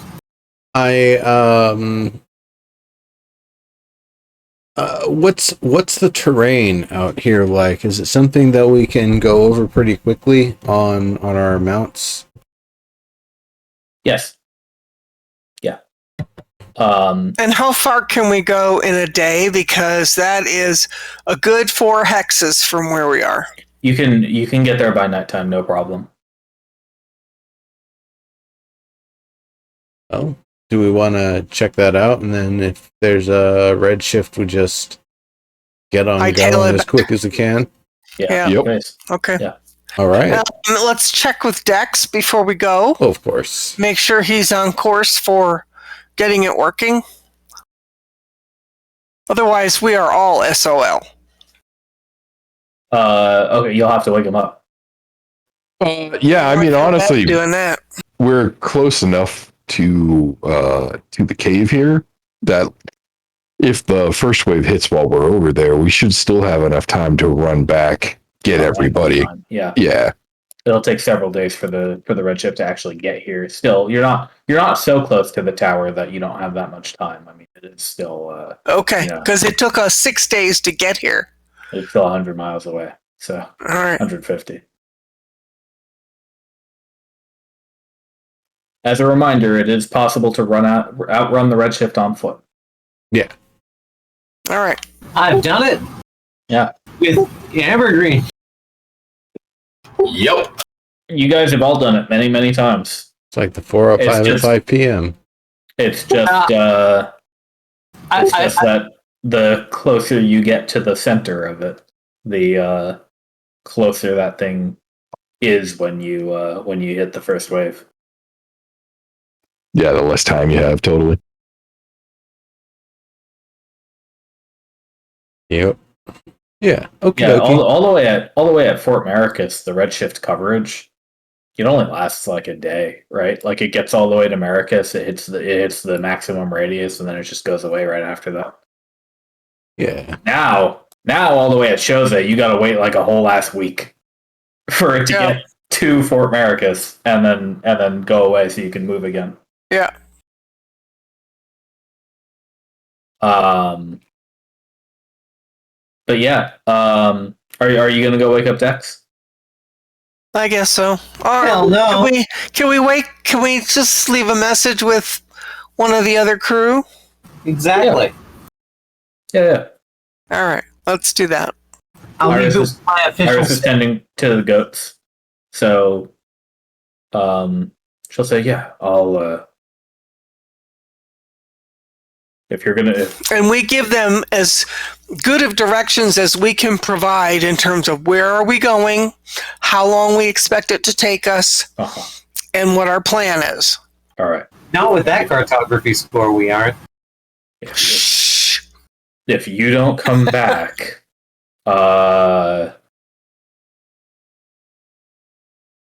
do you want us to like come get your corpses? Oh, absolutely not. If it kills us, it's definitely going to kill you. Yeah. Yeah. Stay safe. But if we get a redshift hit, the first wave, then we will be hightailing it back here and hopefully trying to help Dex get it set up so we don't have to go hightail it another week back to Chose. Yeah, I think Dex said last night he should have it done today. So, Okay. So that's our plan, is to go ahead and get out of his way and head over to this other location about a day's journey from here. We're going to take mounts, and this fulfills our mission, but we do not know how long we'll be.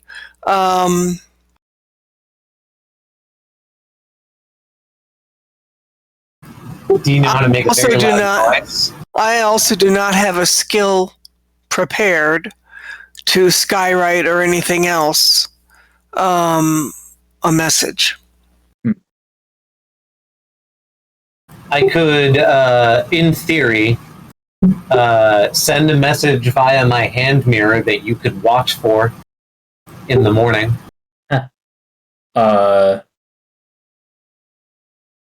She says, do you want to? Do we need to do that?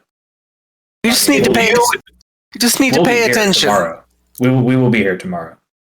So If you would feel more comfortable knowing our location, while we're traveling, we could make time to try to send out a signal at a certain period of day. You know what? Actually, no. If the redshift comes and we haven't come back, yeah, do something with our bodies. But yeah, I think there's bigger problems to worry about at that point. Right. Get yourselves back to the fort, Yeah, or obviously if the obelisk is complete. If it stay comes hunkered down if the obelisk works. if it comes to a really desperate situation, I'm probably just going to get us out with the teleportation circle. I know Dex knows how to do one of those as well, has the resources handy, so nobody's dying. Nobody's dying on this expedition. That's right. You've got that all set up. Okay, great. So don't worry about us. No worries then. If we're dead, we're dead. Otherwise, we made it back, or we made it back here. Shit on hand. All right. Yeah. Don't die. Go. Yeah. Good luck. I'd rather not. All right. We are. You do get paid. You have the promise of payment, rather, upon retirement or death. Your next again. So you zoom. Assuming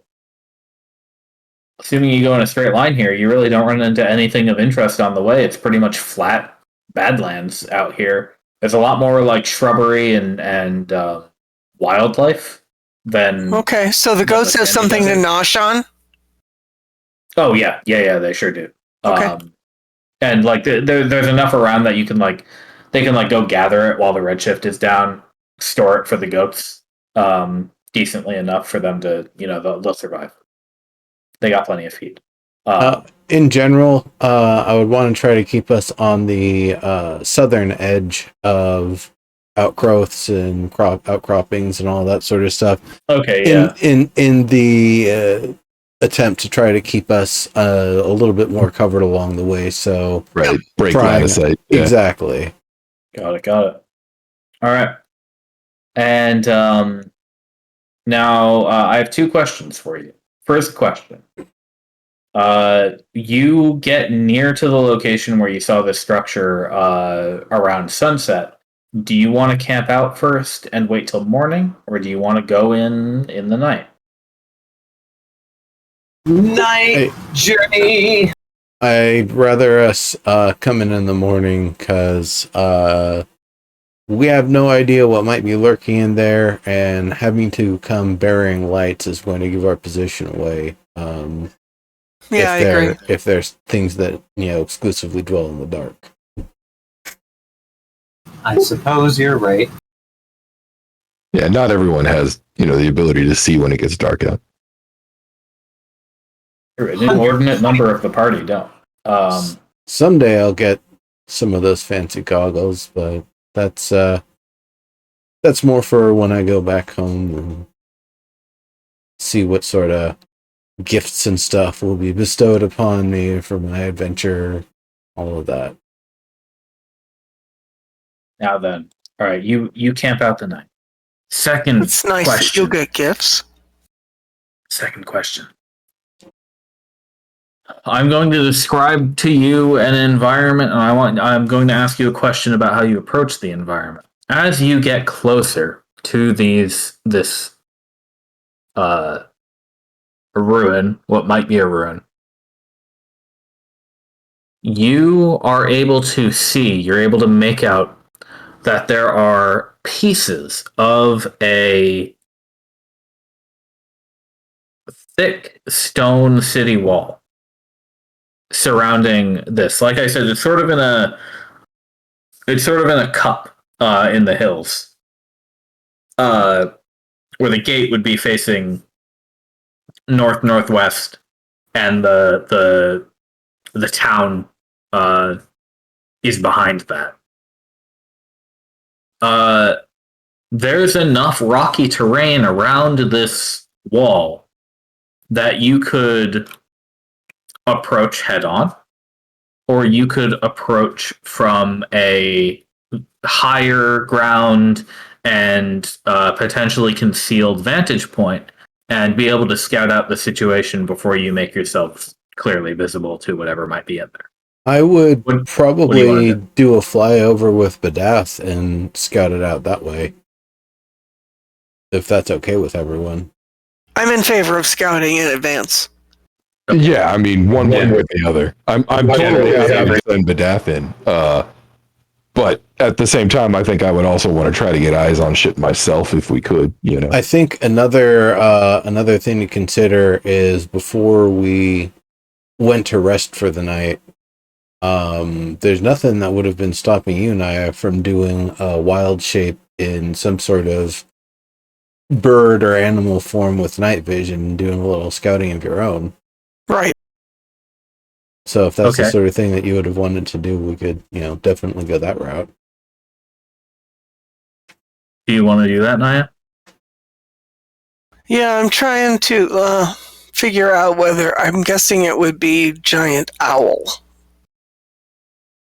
Give me a minute to open this up. Oh, it's okay. I don't think you're gonna need the sheet too badly. And I definitely want to approach stealthily. I might split off from the group, but I'd want to keep everybody, or at least one of the scouting birds, in line of sight. Yeah. So like 50, 45 feet. All right, so the definitely gonna be easier for Naya than Badath. giant owl has dark vision 120 feet. Ooh, delicious. Yeah, you do it. It understands Common and Elvish and Sylvan. Oh yeah, So, that's. I think that's going to be the thing. Yeah, you're able to vary. And what's the It flying doesn't speed on provoke that? opportunity attacks. What's the flying speed on the giant owl? Huh. Does it have a fly speed, or did Roll20 delete it? Speed, it says 5 feet, fly 60 feet. What does that mean? That means it 5 only feet. walks 5 feet, but it can fly 60. Okay. Yeah. All right. That's just kind of a weird. That's how they do it with the birds. It is Strange. correct. Birds are fast on the ground, but whatever. Okay, so she's gonna wild shape. Oh shit! Sorry, that is a really long ass thing. That's fine. My It's bad. totally fine. So we're gonna be a giant owl. Okay. And you're basically going to take a loop around this potential There. ruin. Yeah, and just see what I can see Okay. while everybody else sets up camp. I do not have a tent with me. I don't have a bedroll. I don't have anything. So Yeah, she's you've got gonna be the- you've got sleeping the on the hut. ground, around a fire if we have one. Tiny hut. You okay? You see what is a town or a well, yeah, it's a town. Here and there, a building has been shifted in a strange way, similar to some of the buildings you've seen around the Redshift zone before. One of them that you think, Naya, must have been a rectangular building before has been squiggled into an S shape. One of them has been twisted into a corkscrew. But the majority of them, though crumbling and weathered, are standing the way you think they must have been standing originally. Now, every excuse me, Naya, you've been told that this place was not a desert at all in the past.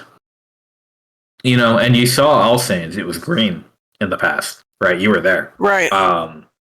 So you assume like the dry, rocky terrain between these buildings must have at one time been grass, trees. You think you may be able to make out signs of what must have been a cobbled road between some of the buildings here and there. Two things you see that really catch your interest. Besides three things rather. The first one being the wall, the crumbled wall. It stretches all the way around this town. And do we have a sense of how big the town actually is? I'm at 80%, and I see a rectangular icon. That's it. I didn't put that rectangle there. I put that there. That's just to indicate the approximate area that we spotted it. This town could, from the number of buildings, Naya, you think you could pretty easily sustain a few thousand people. I mean, maybe up to like 10,000. Okay, and is it probably less? Is it between the rock that looks like a cat and the one to the northeast that kind of looks like a volcanic caldera? Yeah. So it's kind of on the ground in between those two. Yeah. If you imagine that, like around the southeast of it, it sort of creates a bay. Okay. The town is nestled in that bay, and the wall extends around it for protection. Well, if it could hold up to 10,000 people, that's a pretty substantial sized town. Yeah, which, it's pretty big. So that's actually as big as Jose or bigger. Jose could hold a couple 100,000 people. Oh, okay, never mind then. In its prime. Same with All Saints. This town, you think anywhere from like 5,000 to 10,000. Like it seems like it must have been a pretty decent sized town, but maybe not like a super big trade hub, you know? Okay. Well, maybe it was known for something else. The wall that you can see.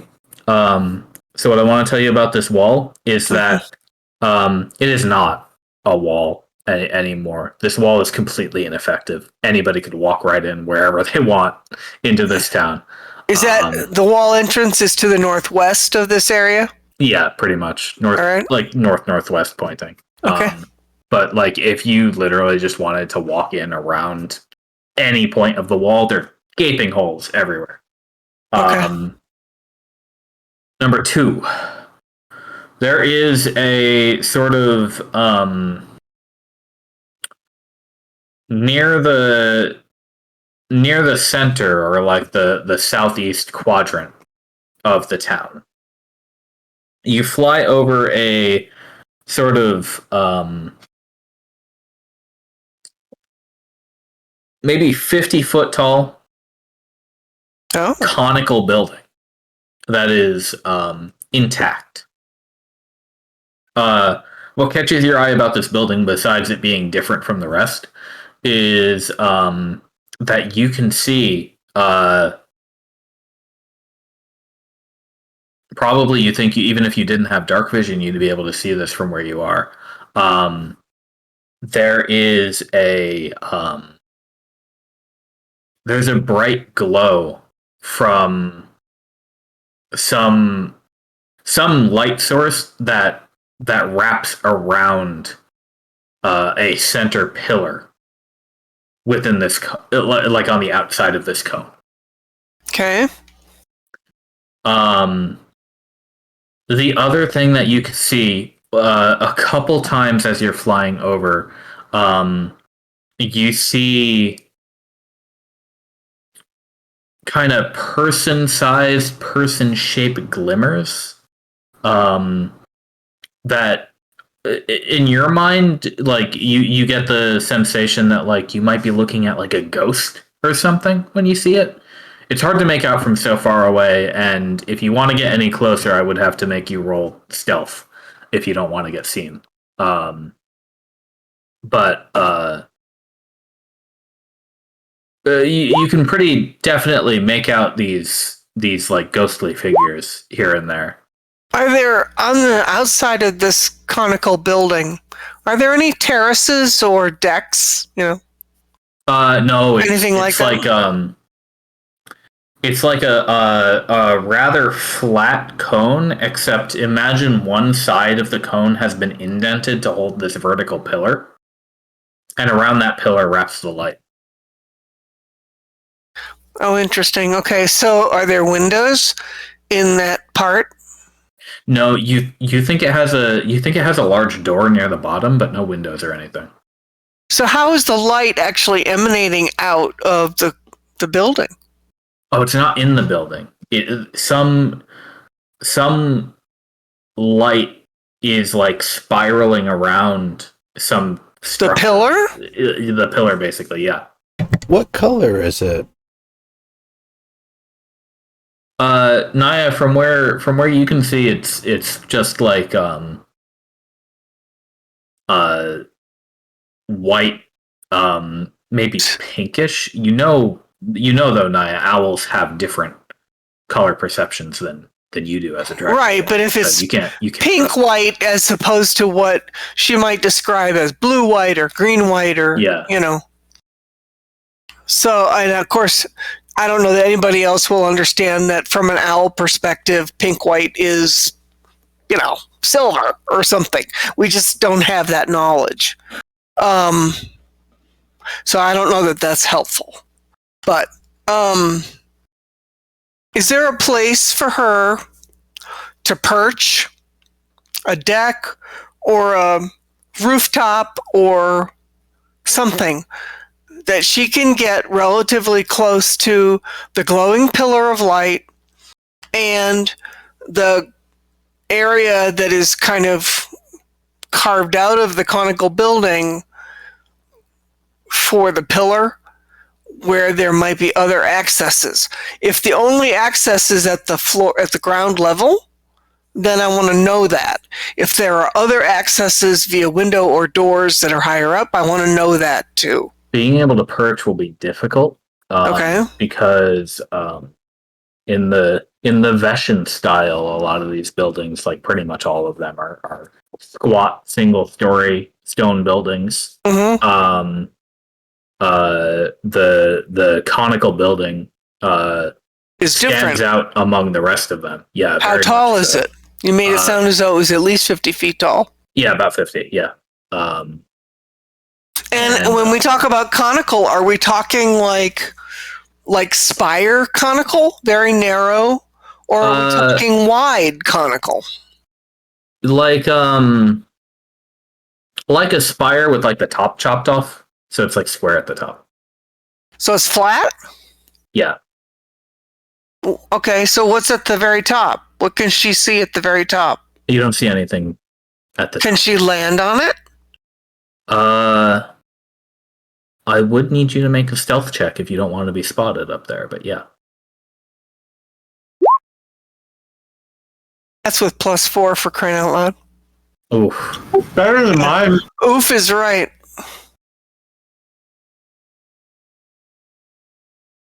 I mean, it's supposed to be stealth +4 dex.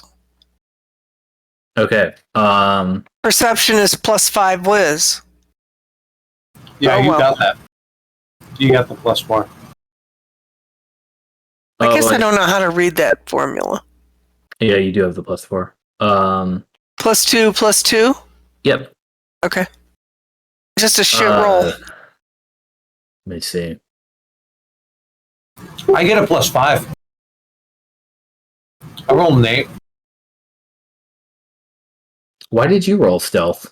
Because I was going to also try to find a stealthy way in while keeping in eye contact. But that was for tomorrow, not for tonight. I realized Yeah. Naya was doing it during the night. Yeah, okay. And she has dark vision, so she can I pretty jumped much down because I fly didn't around realize. unseen. So what did Naya, you descend and you land, but the stone of this building is smoother than you expect. And there's Okay. a great scrabbling of talons as you try to catch your grip here. so it's not flat. It is, but just coming into it at speed and landing, it's just like Okay. you've managed to catch yourself eventually, but you are pretty sure you made a lot of noise doing that. Okay, so now she just Are ashamed listens. to owls everywhere. Yes, of course. But now she just listens to see if there's a reaction or a response.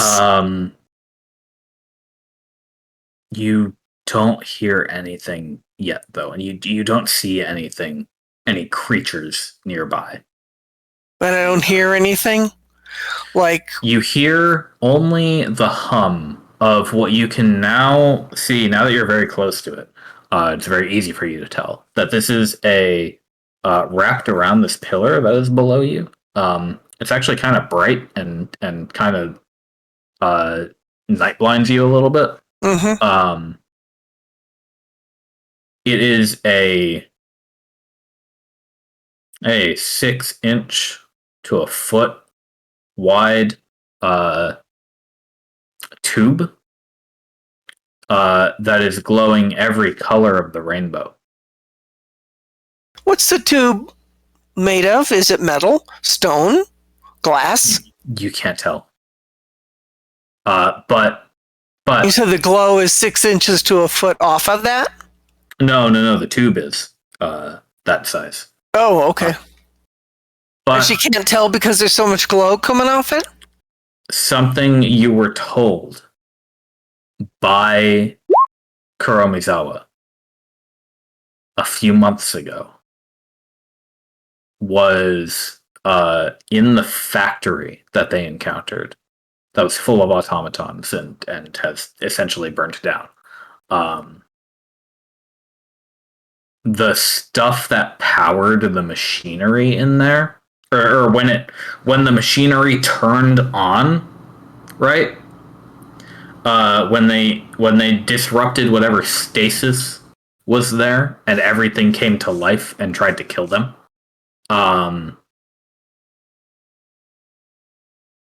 There were these previously dark, then suddenly rainbow tubes connected to many of the machines.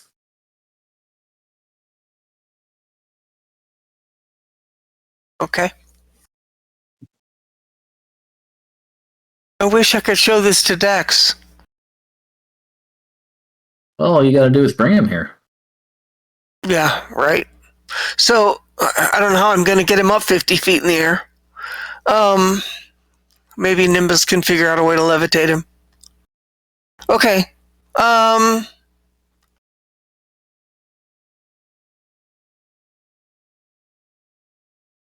Does this, I think my last question is, does this spire and the the building, the structure that it's attached to, seem to be kind of the functional center of town? Literally no, functionally probably. Like there's a square below you, yeah.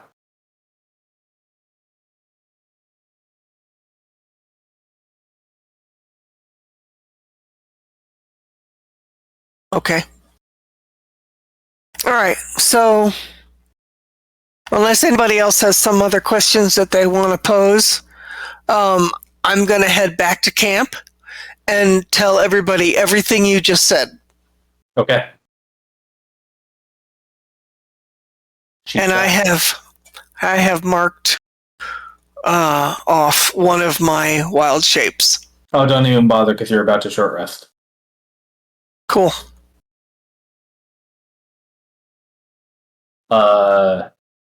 Yeah, okay. Does anybody Please, have I would any? like to get my hand on one of those things. I hope it's not connected to the what the fuck? The librarian?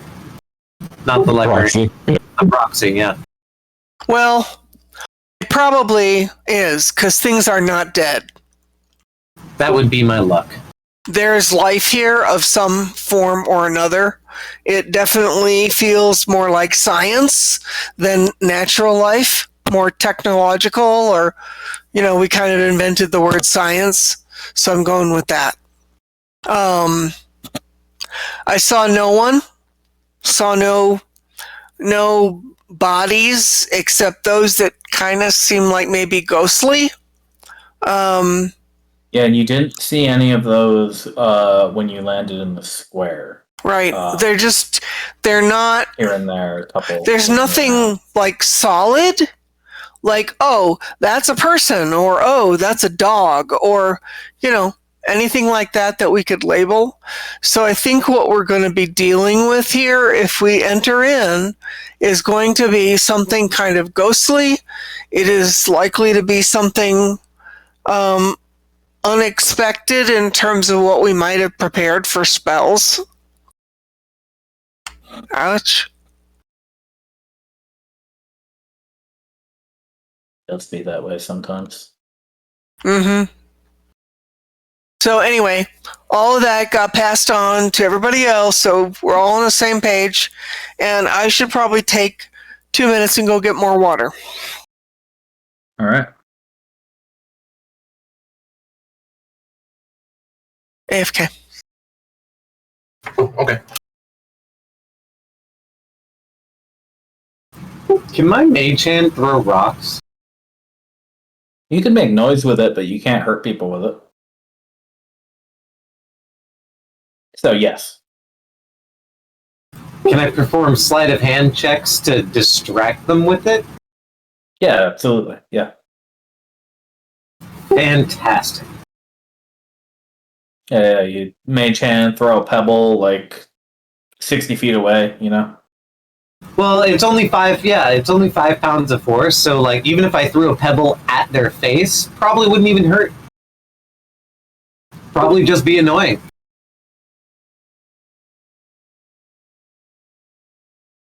It'd be a nice sleight of hand trick too, just to like get it there.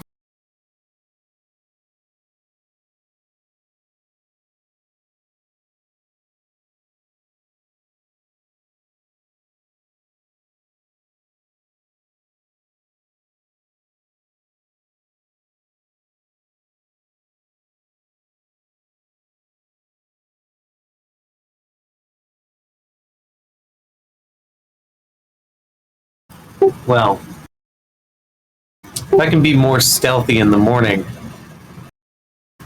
perhaps if the proxy is not so talkative, we might be able to stealth it. And, if that is its power source.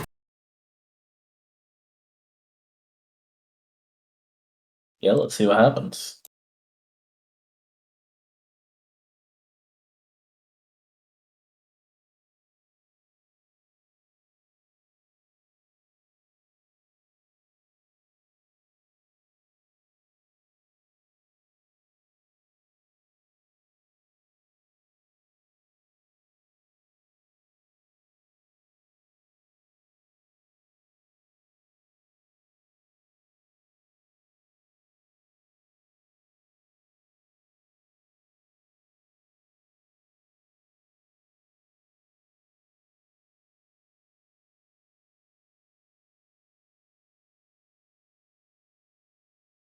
I'm back.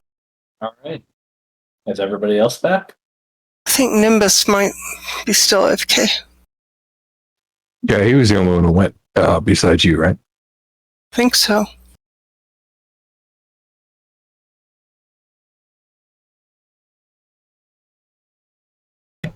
Yeah, you mean just. I mean, you can keep talking and planning and stuff, but All right.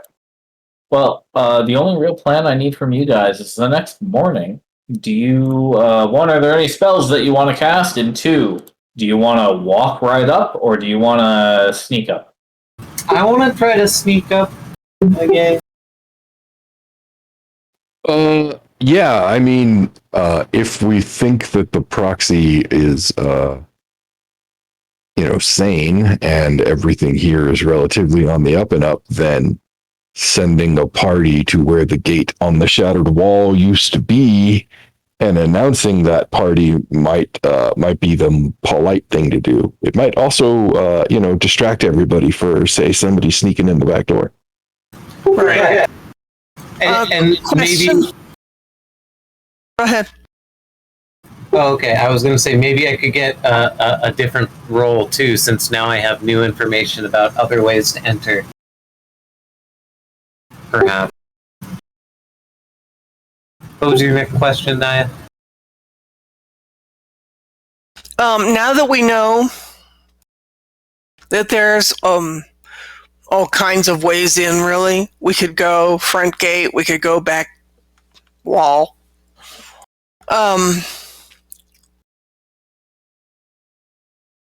Is it the same amount of time to get to either the front gate or the hole in the back wall, sir? So the wall From is where sort we of a are? semicircle. Yep. So you'd be able to enter the town from any direction from like west to northeast, essentially. And imagine the gate's basically in the middle of that. So there's no time difference between entering through the official gate or going in the back door? Not really. Either way, you're going to get there, Okay. Neat. In order for my sneak to maybe be extra sneaky, I'll also leave at a slight time delay. I'll let them go up first, maybe get halfway up there. I could see you parking Keen at the back gate and going in that way. Keen and I work together. Yeah. I don't know. There's merit either way. The conical building is closer to the back of town than it is the front gate, if that matters. Well, all right. So here's what I'm thinking. Like maybe me and one other person head for the gate. The rest of you watch to see what the reaction is, and then depending on if things look like they're going okay or if not, then you can come in through other directions and try to like get a leg up. So you don't suggest a coordinated effort, but rather a tentative probe and then reaction?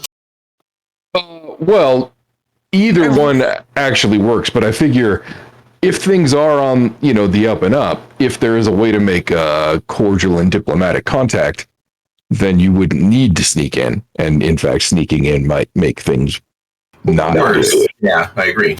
Yeah. I really No, man. If I get caught sneaking in, it's not because I was sneaking in. It's just I needed to take a poo, and I didn't take the front entrance. I really hate to split the group is kind of my prevailing thinking on this. Although I see merit in splitting the group and one going in the front gate and one going in the back hole. And I would probably go with Mount Lauren. It's only polite to give a reach around. You're so bad. Okay, I was gonna... It's harder for Naya to sneak. Right. So the rest of you can sneak far better than she can. Sure, it's an elf and a dragon kind, though. Like, that's a... I also am wearing my signet ring. So if we're going to do the hoity-toity thing, That's what I'm saying. I can hang with Montlarin on that one. Like, kiss my ass ring. Excuse me, what? Right. No, I figured we could present ourselves as foreign visitors or something, you know? At least dignitaries, yes. Right. And I'm a guild official, / student. Of course I'd be the kind of person who'd walk off to take a shit and then take some weird entrance in. It's all in my character. I'm an academic. If everybody else came through the back gate and you had some idea that...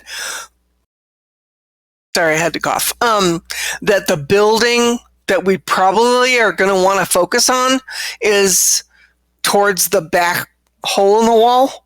So you're actually going to be closer than we are. If we go through the front gate, you will be closer. So you're going to have to come up with a plan on your own. I can only tell you what I saw. But yeah, my plan would be to lie low until you guys got to the area. Well, hopefully you can find a vantage point where you can see what's happening so that you can run if you have to. Right. But if we come in through that gate, then and the rest of you come in through the back, then that should be enough of a distraction out front to give you guys some cover. What I'll tell you is that there's space out front for like the three of you to watch this event go down and then make your decision about whether you want to go in a different way. You think it would be pretty trivial for you to stay like outside the line of sight of the wall and like pick your way around the rocks and then just drop in somewhere else from Naya's description of the walls. It sounded like, and it looks like on the map, like there's the front entrance at the gate, and then there's a hole in the back wall. I know you said multiples, but that's not what it looks like. So the way it is imagine a semicircle from west to like northeast. There's a gate in the middle of that. Yep. And ordinarily there would be a wall the entire rest of the way. However, at current time, not yet, Nimbus. At current time, there is basically no effective wall. So the cat is not really there? You can. The hills are there. You can. What I'm saying is, if you approach from a side that has like the wall, because otherwise you'd have to scale an entire hill all the way up and then all the way down, which would probably be a little harder. You can slip between some rocks on one of the lower hills, jump down maybe 10 feet. I finally see the cat. Walk right in. Really? Yes. Just now? Just now. You should be embarrassed. Even I saw it. What Naya informed you of was that there's also like a lot of viable space for you to just watch the party. Like you don't necessarily have to split the party to be able to see the party, to be able to see Mont and Naya approach the gate. You can do that, and then if they decide to do something else, you guys can go different directions, is what I'm telling you. Right, like if we end up being attacked by ghosts, then you can come back us up, or if we end up distracting folks, you can sneak your way in. Yeah. If you end up on the distraction, just distract for 10 minutes, and then have everybody else go a different way. They'll get right in. Right. Okay. Well, I like the idea of us sticking together, actually. So if we all go around to the front gate, Lauren and I are out there front and loud, and the rest of you are hiding, then I think maybe we can figure stuff out. I mean, we don't have any idea what we're going to encounter. It's entirely possible that they'll welcome us. It's also entirely possible that they'll kick our ass right out of town. Right. They could be some phase shifted horror, and we just don't know. Right.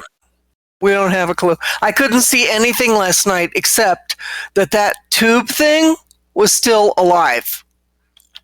Nimbus could go with you too. I mean, he fits the bill for dignified.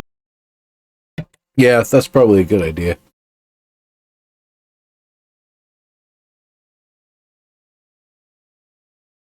Well, do make your choice. Yeah, I mean, I'm heading for the gate one way or the other, I think. Yep. So whoever wants to go with me, you I know. would join them. Okay. All right. I've put you on the map at your hidden vantage point. Now, are the three of you approaching from the road, from the northerly road immediately, or will you hide, look, and then, like, turn around, walk 10 minutes, then come down the road? Yeah, that's my intent. Okay, you're going to look first. Yeah. Okay. Well, let me tell you what you see at the gate. You can see the tokens already. Yep. At the gate, there are two ghostly figures. They are standing as though gate guards. But rather than what is going on with the light? Can you guys see? Like, can you see okay? Is it working? Yeah, I mean, it looks okay Yeah, to me. I have line of sight, but that's normal. There's a wall on that rock right in front of you, and you can't see past the main wall, right? Right. Yeah, exactly. Yeah. Okay, Right. good. It's just the light is like turning different brightnesses for me. Lovely. Oh, fun. So back to what I was saying. Yeah. You see two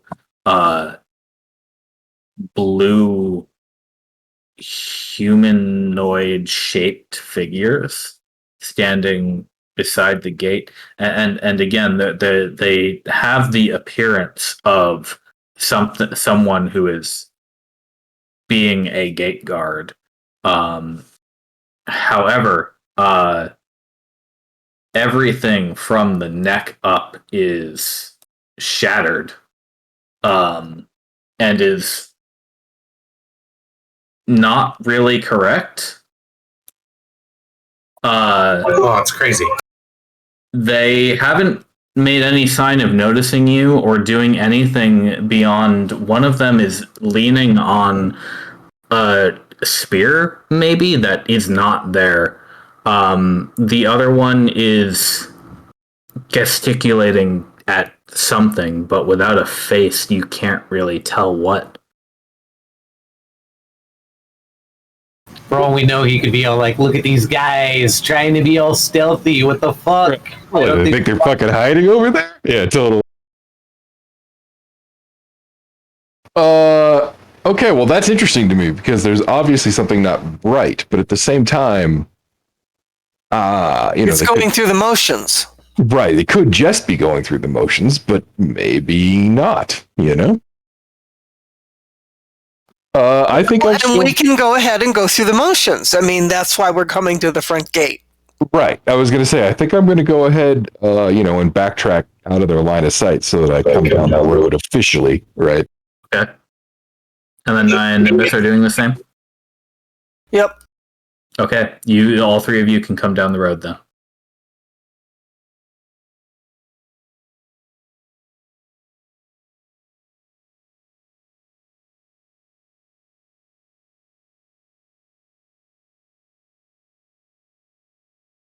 Do you want to leave Badath behind or not, Nimbus?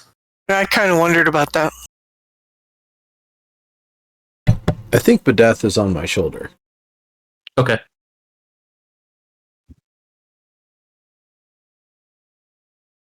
I think I'm going to stop right there and like kind of make a hands out in peace gesture. A couple minutes out, by the way, I cast mage armor. Okay. Or, like at the start of the 10 minutes, when we're a ways out.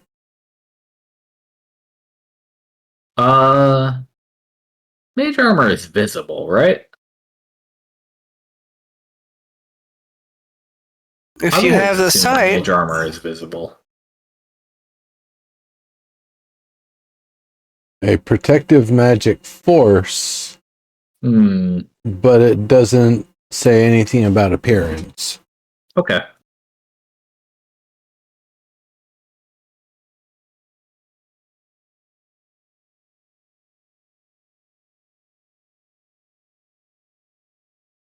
I wonder if there's a sage advice.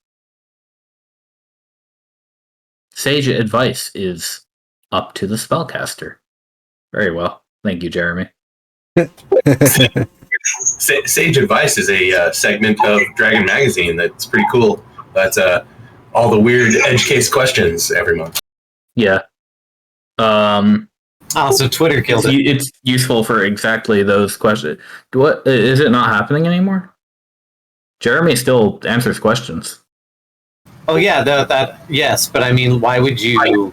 I don't have a magazine Dragon anymore. Yeah. Oh yeah. No. Yeah. He just tweets questions when you could like ask him on Twitter. He tweets it and it goes to a website. So yeah, exactly.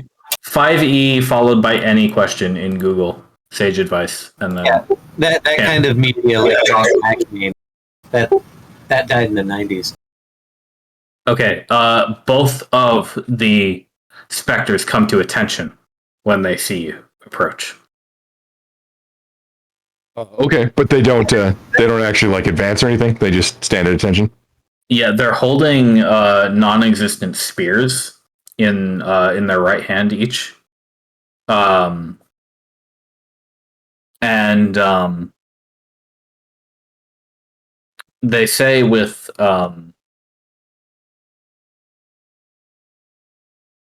the left one says with a female voice, "Good morning. Identify yourself, please." Even with no head? Yeah. Of course. I am Monlauren, 17th in line for the throne of you, a dignitary to these lands. Good morning. I am Naya Quillix, inheritor and descendant of the Quillix clan of Silverborn Dragons, or Silver Dragonborns. Good morning. I'm Nimbus the Stormcaller. I come from the Silver Coast, where my mom's a deity, and my dad's a planar diplomat. So I too am a dignitary. The other specter says with the exact same voice and exact same cadence.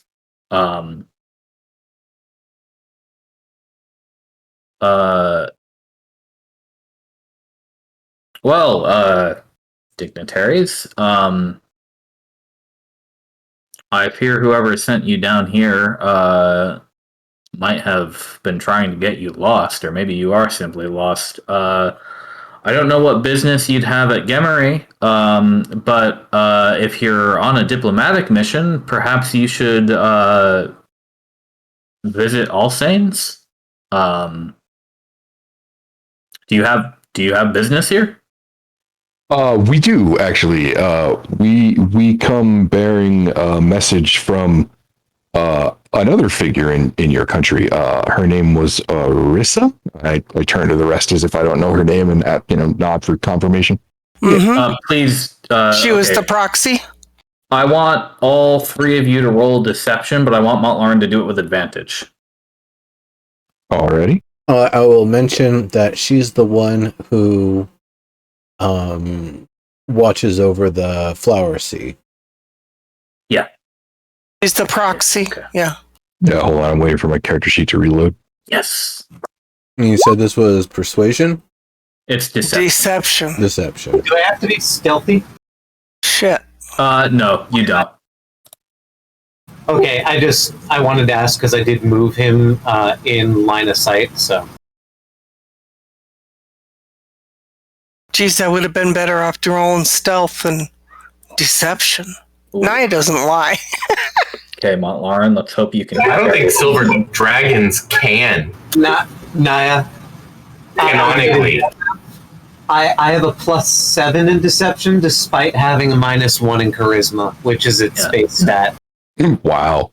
Amber Green, I'm Hear sorry, it, but Montlarin. you've committed a D&D as a service sin. Silver dragons are only typically chaotic good now. Oh. Yeah. Really? I guess chaotic good. Wait. Also, yeah, it's chaotic good, so they can totally lie. They changed all the alignments, so they're typically now like all the demons are typically chaotic evil. You know? Yeah, I know. Right. Screw that. Sorry. We started this with the old 5e rules, so that's what I'm going on. Yeah, no, don't worry. That's what we're using forever. It's even proper canon. Come on, you can't. No, sorry. I don't even use the proper canon. Okay, Montlarin, you're the one talking from here on out. Just in general. They the two identical specters look at each other. You think That slight turn of the shoulder. and the eastern one says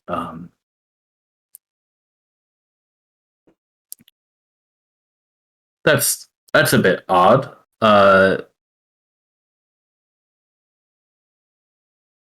Is there some problem with the proxy network?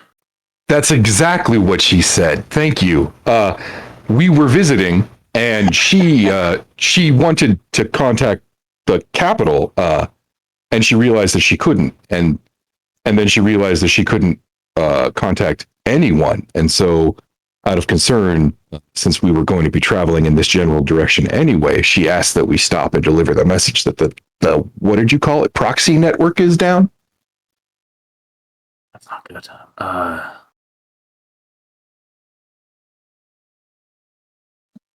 Well, all right, this is extremely unusual.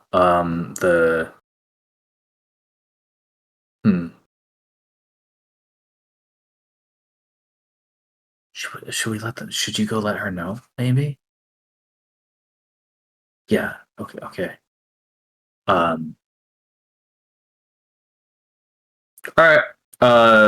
If you don't mind, wait here for a few minutes. Of course.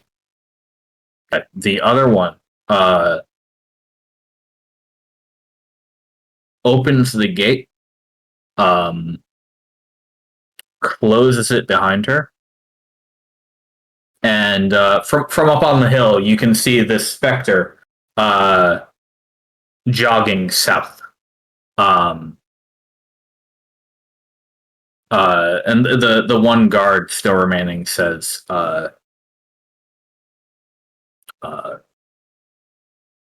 this is extremely unusual, but we'll see if the proxy is able to speak to you. Of course, I appreciate you tolerating this. We're just trying to do a favor. Very well. A few minutes pass.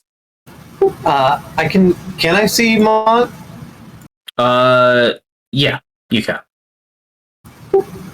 How are things going? Or can I hear?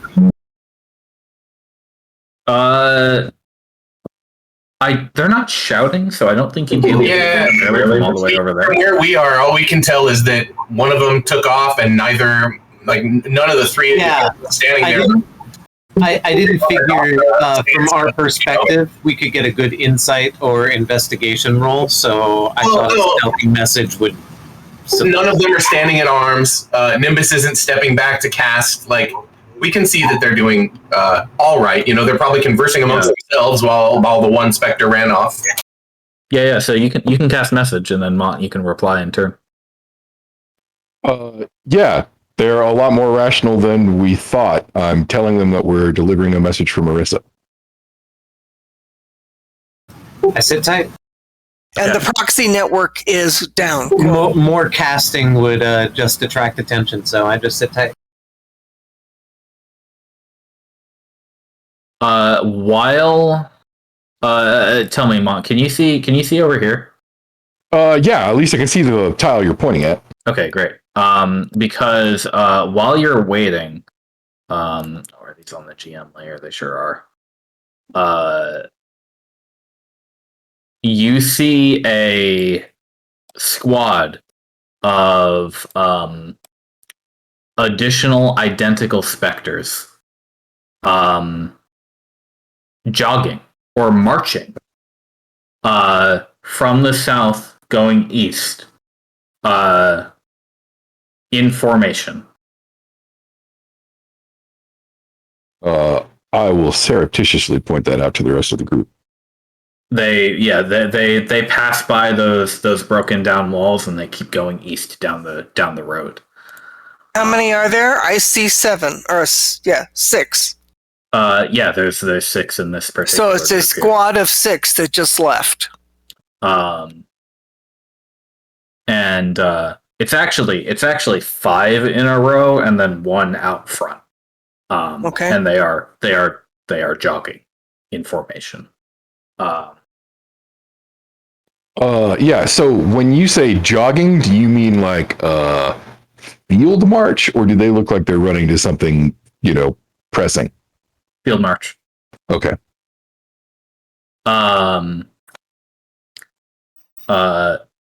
After another couple minutes, you hear a voice from somewhere. You realize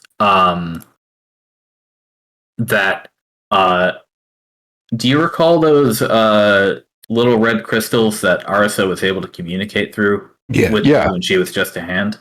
Mm-hmm. You realize that there's one of those up in the gate, like in the corner above the door. At current time, it's fairly loud enough for you to hear it clearly. You hear a voice identical to the guards who you were speaking to a moment ago, and the guard still standing there, kind of looks up at the crystal when the voice comes through, and it says, "Good morning, Gemery. This is your sweet proxy checking in to make sure you're woken up and are already training hard. Hey, did anybody hear that weird sound last night? It sounded like something fell over in the middle of town, but I didn't find anything when I checked in the morning.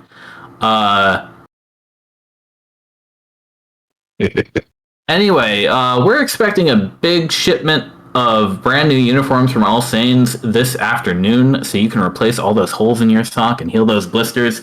And don't forget, next Tresshouse is the first rehearsal for this year's parade. So keep working hard, keep our beloved peace, and remember, Vesoth is your heart." Yeah, All right. I'll check in with you again at curfew. Feel free to stop by if you need anything. Wow.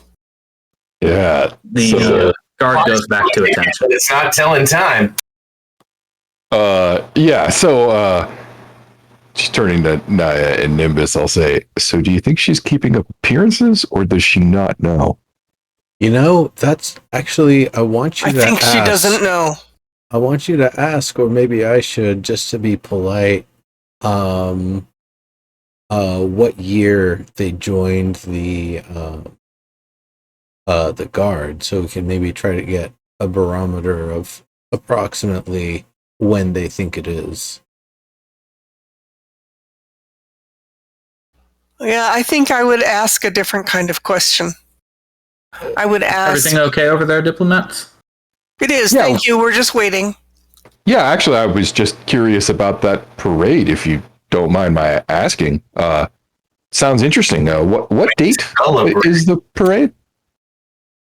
Oh, right. You're foreign. You wouldn't know.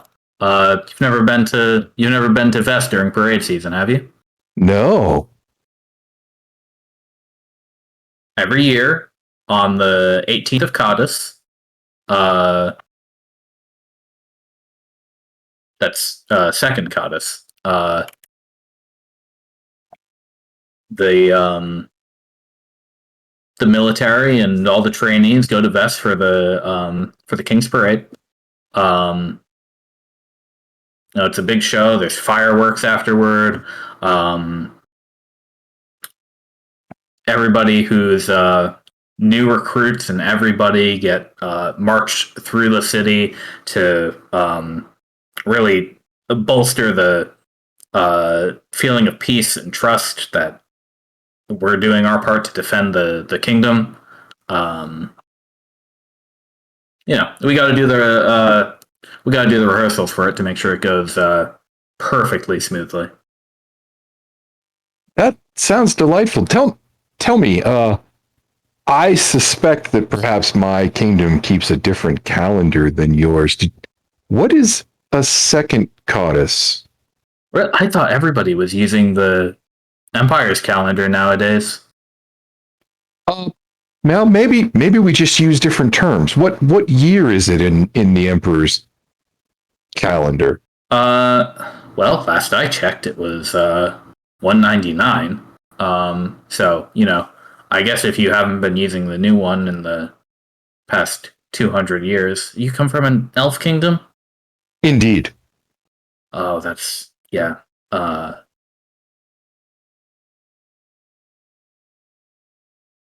What year is it for you? By our calendar, it's much closer to 1167.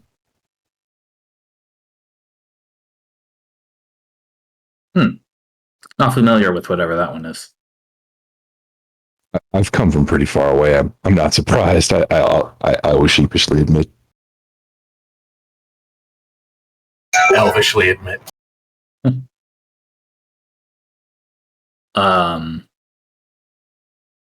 So I say sotto voce that I think they don't have a clue. And they are doing what they are programmed to do and have been for the last 1,000 years.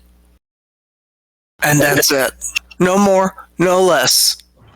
Wow, she quoted the song. No progression. No sense of progression of time, huh? A Spectre you think is the same one who ran off a few minutes ago, opens the gate, walks through with a third Spectre who is identical to the two guards, and the presumably returning one says, "Well, yeah, she didn't announce it, but apparently they need to come check this out. So let him in here. We've got you an escort. Please follow closely, and you'll be led to the proxy's home." Yeah, should we? Do you think we should approach Albus? Should we show when the door is opening? I would say this. I just cast message and I asked Mont that very question. Yeah, we should get there before you guys are gone, and we should not. Let me remind you too that if you wish to enter this town, this wall, like I said, functionally doesn't exist. You can go 100 feet to your west and jump down the rocks and just go right in, if that's how you want to do it. Yeah, so in response to your message, Albus Taver, I will say they're escorting us to the proxy.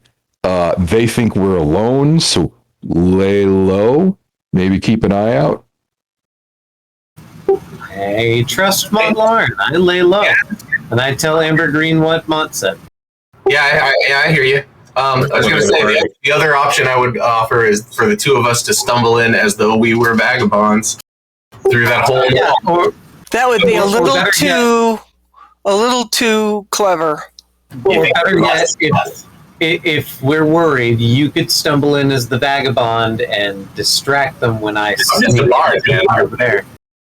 I mean, you are the bard. I just travel. I travel to sing songs. I have a cover story. Right, but I mean, they haven't seen anybody in ages and ages, and suddenly they have 3 people show up on the doorstep saying there's a problem with the proxy network, and then you guys show up? Yeah. They're ignorant. They don't get that. They have no sense of time. Yeah, I don't think they have a sense of time. I think that they would just treat me like another traveler in the desert.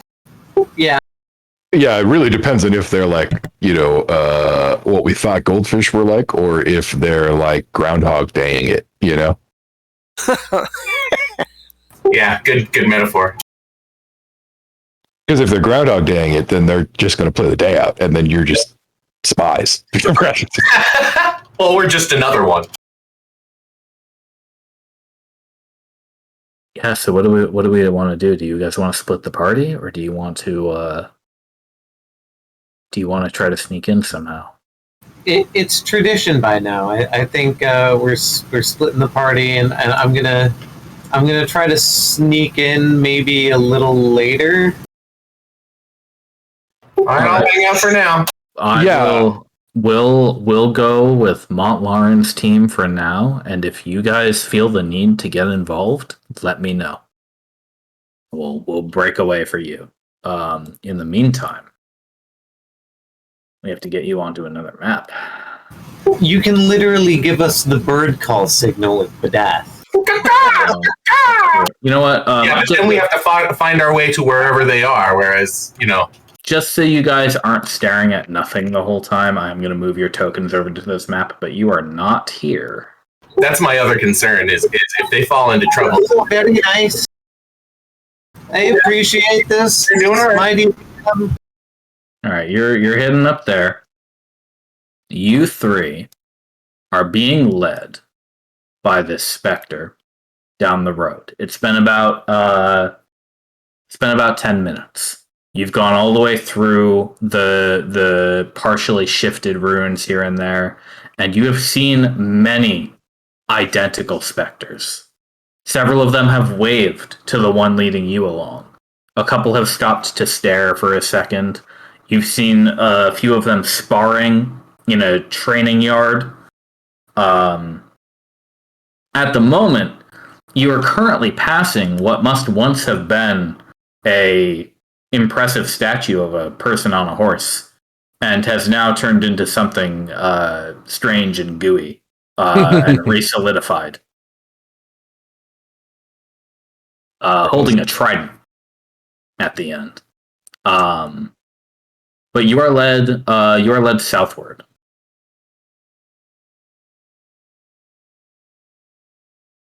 So keeping an eye out as we're escorted through the city, Yeah.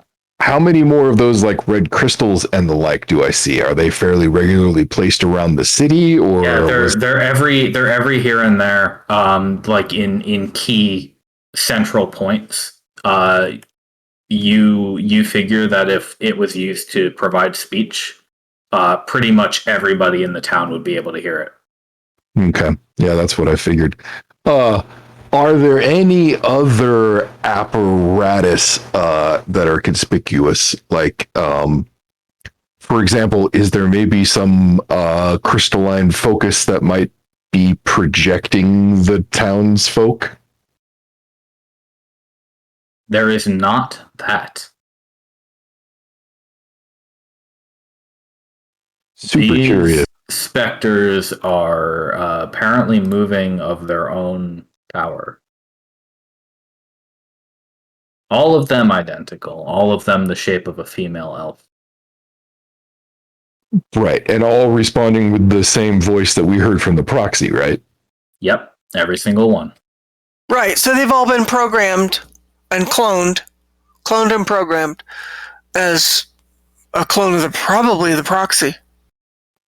It's more they're not 100% the proxy, though. They're more like a servitor. Well, they all Yes. they have individuality, right? So I'm wondering if I'm not sure they do. They wave to each other. Some of them said different things. They're doing different things. Like, they have individualized experience, even if they don't consider themselves different people. Do you know what I mean? Like, Yeah.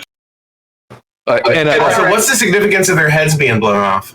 right. Well, I wonder the reason I was looking for projection apparatus specifically is because I was curious if the proxy is effectively emulating the people that we lost. Yep, I get it.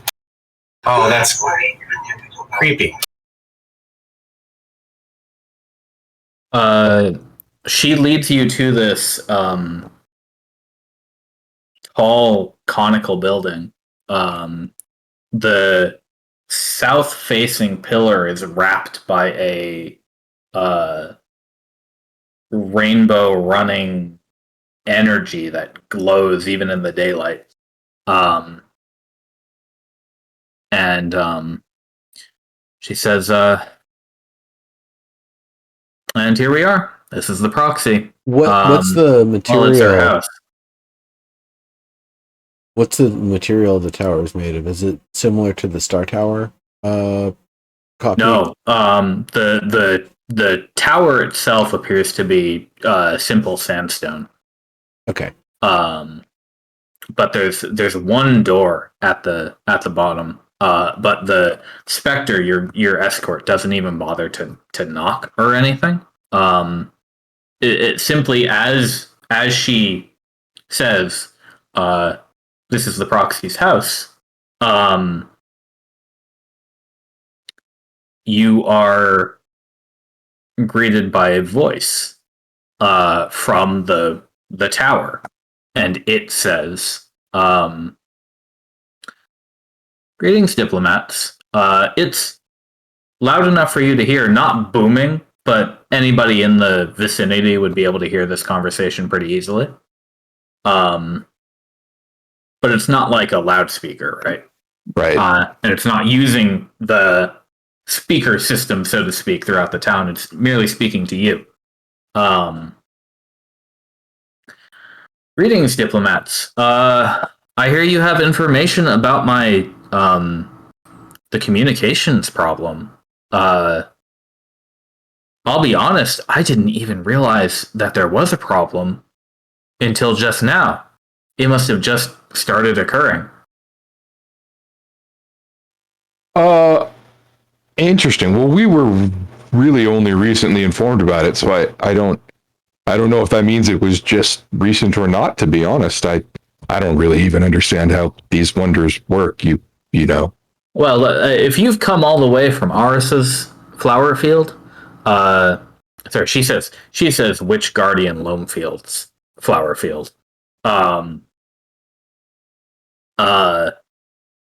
If you've come all the way from there, then the network can't have been down for more than a week, maybe two.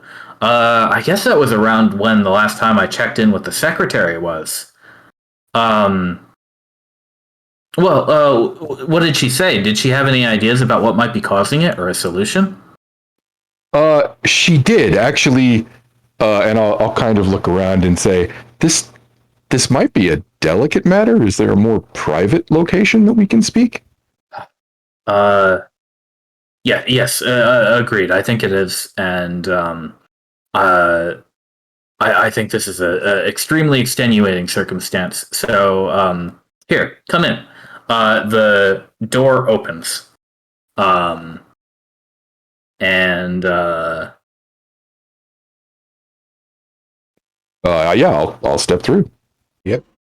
Well, all Same. three of us do, right? Yeah. yeah, you can. Okay. The other Spectre tilts a gentle bow and points their hand there. They say, I'll wait here till you're done. Yeah, as I step through, I'll turn and I'll say, thank you so much for your service.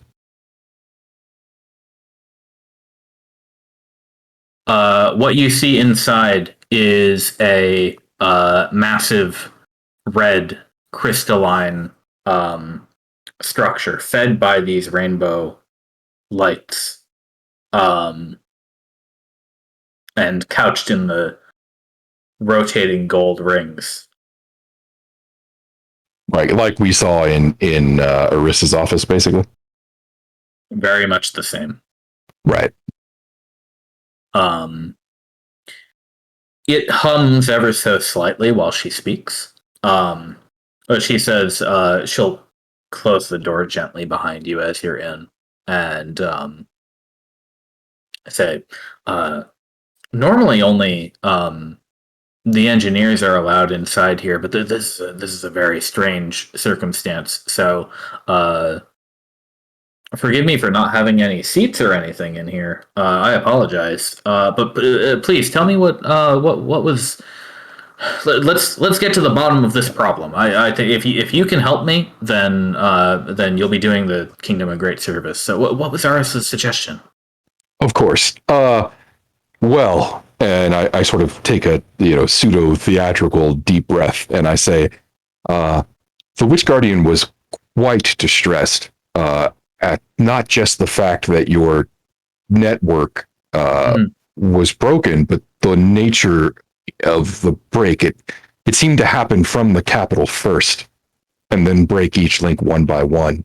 She was afraid that either some accident or perhaps even an attack might have had some effect on the network. And so she has theorized a way to create a sort of ad hoc pseudo network to reconnect all of the proxies. And we were kind of hoping that you would be able to assist her. That was her hope, and why she pleaded with us to divert from our course to come talk to you. I'm happy to help, but you should know I can't possibly move from this spot, and Witch Guardian Lonefield can. Obviously, she has her duties, but it does make sense that it must be a problem on the secretary's side, because we all communicate through her. So if Witch Guardian Lonefield and I are both having problems communicating with the secretary, then there must be something at Vets that has caused the problem. It's grave news if you suggest there's been some kind of attack on the capital. I suppose we can't rule out anything just yet, but it would be unheard of for something like that to happen. What can I do? What did she ask me to do? She is assembling teams to install I don't know the word for it. I'm sorry, but to install something like a communication device at each location that can reestablish this network of yours. She didn't have any way to tell you that she was doing this, and so she was hoping that in us coming to you, that we could at least pave the way for one of these teams showing up, so that you would know that they were safe, or failing that, even perhaps to have you begin to do the same. Do you know of a way to reconnect the network? It seems that you have soldiers here. Perhaps they can help. Well, I can certainly send some very fast messengers to Vess. I imagine they'll be a bit faster than you. We have trained horses and everything, and obviously they know the way, and I can give them their badges to go speak to the king and queen directly. I mean, no offense. Thank you for coming all this way. I'd rather give you the opportunity to maybe rest. I'm sure you're weary. Yes, let me do that. I will find a few to. I'll send one of my generals, in fact, to go directly to Vess right now. I'm sure they're aware that there's some problem. But we need to get a message to them soon, so that they know that we are aware, and that Witch Guardian Lonefield has a possible solution in mind. That's very good. How do you spell her real name? Lonefield? Loamfield. Loam. Oh, okay, got it. Yeah.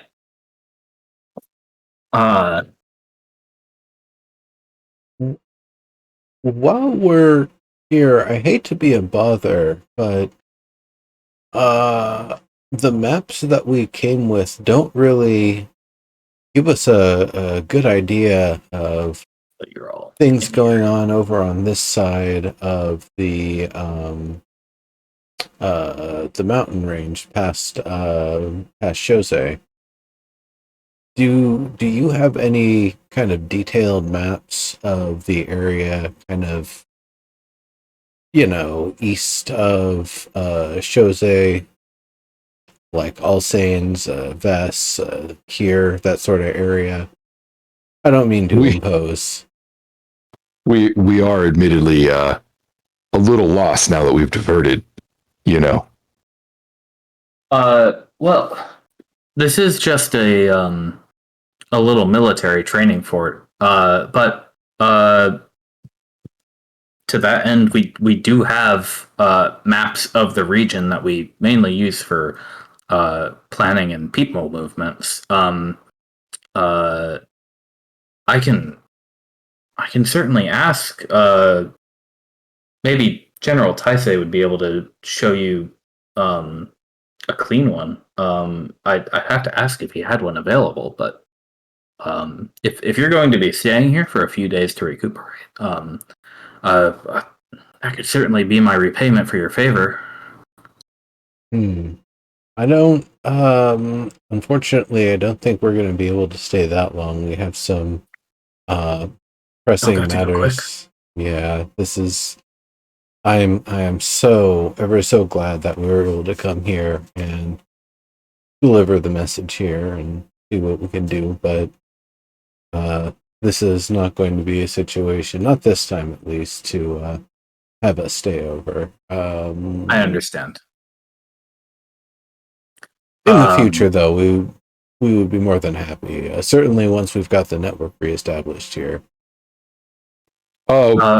When we were given directions here, we were told that Alsanes is nearby. Correct? That's actually our destination.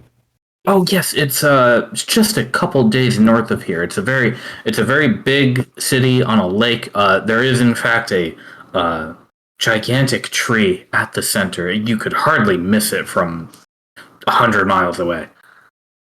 Fantastic. We were told that there is an interesting museum of magical artifacts there that we were hoping to visit. Ah, I see. Yes, that is true. Although I've never visited, I cannot. But well, if that's where you're going, yes, you should head. If you follow the road north, about 1 day's travel, you should hit a roadside inn as long as you're quick enough. It is still morning after all. And then from there, simply head west northwest. There is you should hit one of the paved roads and continue on west, and you'll get right into the city. Fantastic. Well, then I think that's what we'll do. Having delivered our message, I really hope that it helps. It did. I don't know what I would have done if I didn't have any contact with the rest of the kingdom. This is yes. We'll you've done Vesoth a great service, and she thanks you deeply. Madam Proxy, do you recall Yes. the last time that you had contact with Vess? Well, like I said, it must have been a few weeks ago. I usually check in with the secretary every now and then to make sure we're up to date on everything, and especially in terms of sending and receiving materials and new recruits, and especially we have the parade coming up. Right. Arranging that. We're just trying to establish when it might have been that the network went down. Does the secretary provide you like the calendar dates and stuff like that? Oh no. That's all handled here. Okay. I'm responsible for tracking and managing the entire fort here at Gemery, and all the people, and I confer with generals on military movements, and perhaps I shouldn't be telling foreigners all of this information, but it's okay. Usually, usually I check in with the secretary at the Veshan Star Tower to keep appraised of other happenings around the kingdoms when letters simply won't do. So it's not as though we talk every day. It would be kind of frustrating spending every day in a long, drawn-out conversation with myself, because that can get Right. very drawn out. I can imagine. But we do like to check in every few weeks or so. So yes, it must have been I don't know, 16 days ago. Now that I think of it, that I last checked in, and we were discussing the plans for the parade. So I haven't spoken to her since then. So it must have gone down at some point in the interim. It's extremely lucky you were passing by Witch Guardian Lomefield's location at the time, then. Yes, Indeed. and I think this will be very helpful for her to determine when it might have gone down so that she can backtrack along the lines. Do you have a means to get in touch with her again, or should I send messengers south as well? Oh, God. I am so sorry. I should have said this immediately. I had completely forgotten. She told me to tell you that she has appointed the wizard Decus as the engineer in charge of this patchwork network, and that he would contact you as soon as he was ready to help you. I haven't heard of him. Must be an apprentice, but all right, very good. Well, if we're going to make that in, we should probably head out as soon as we can. Oh yes, don't let me keep you too long. And yes, thank you again. Absolutely. Thank you. This has been very helpful. Please be sure to follow your escort out, and stay safe on the road. Best of luck. And we'll give your regards to Arissa. Thank you very much. We'll bow as we head out the door, I guess. Yep. All right. Did you guys take in any details about the town? We will as we head out. Yeah. Let me describe the town for you as your escort leads you back out.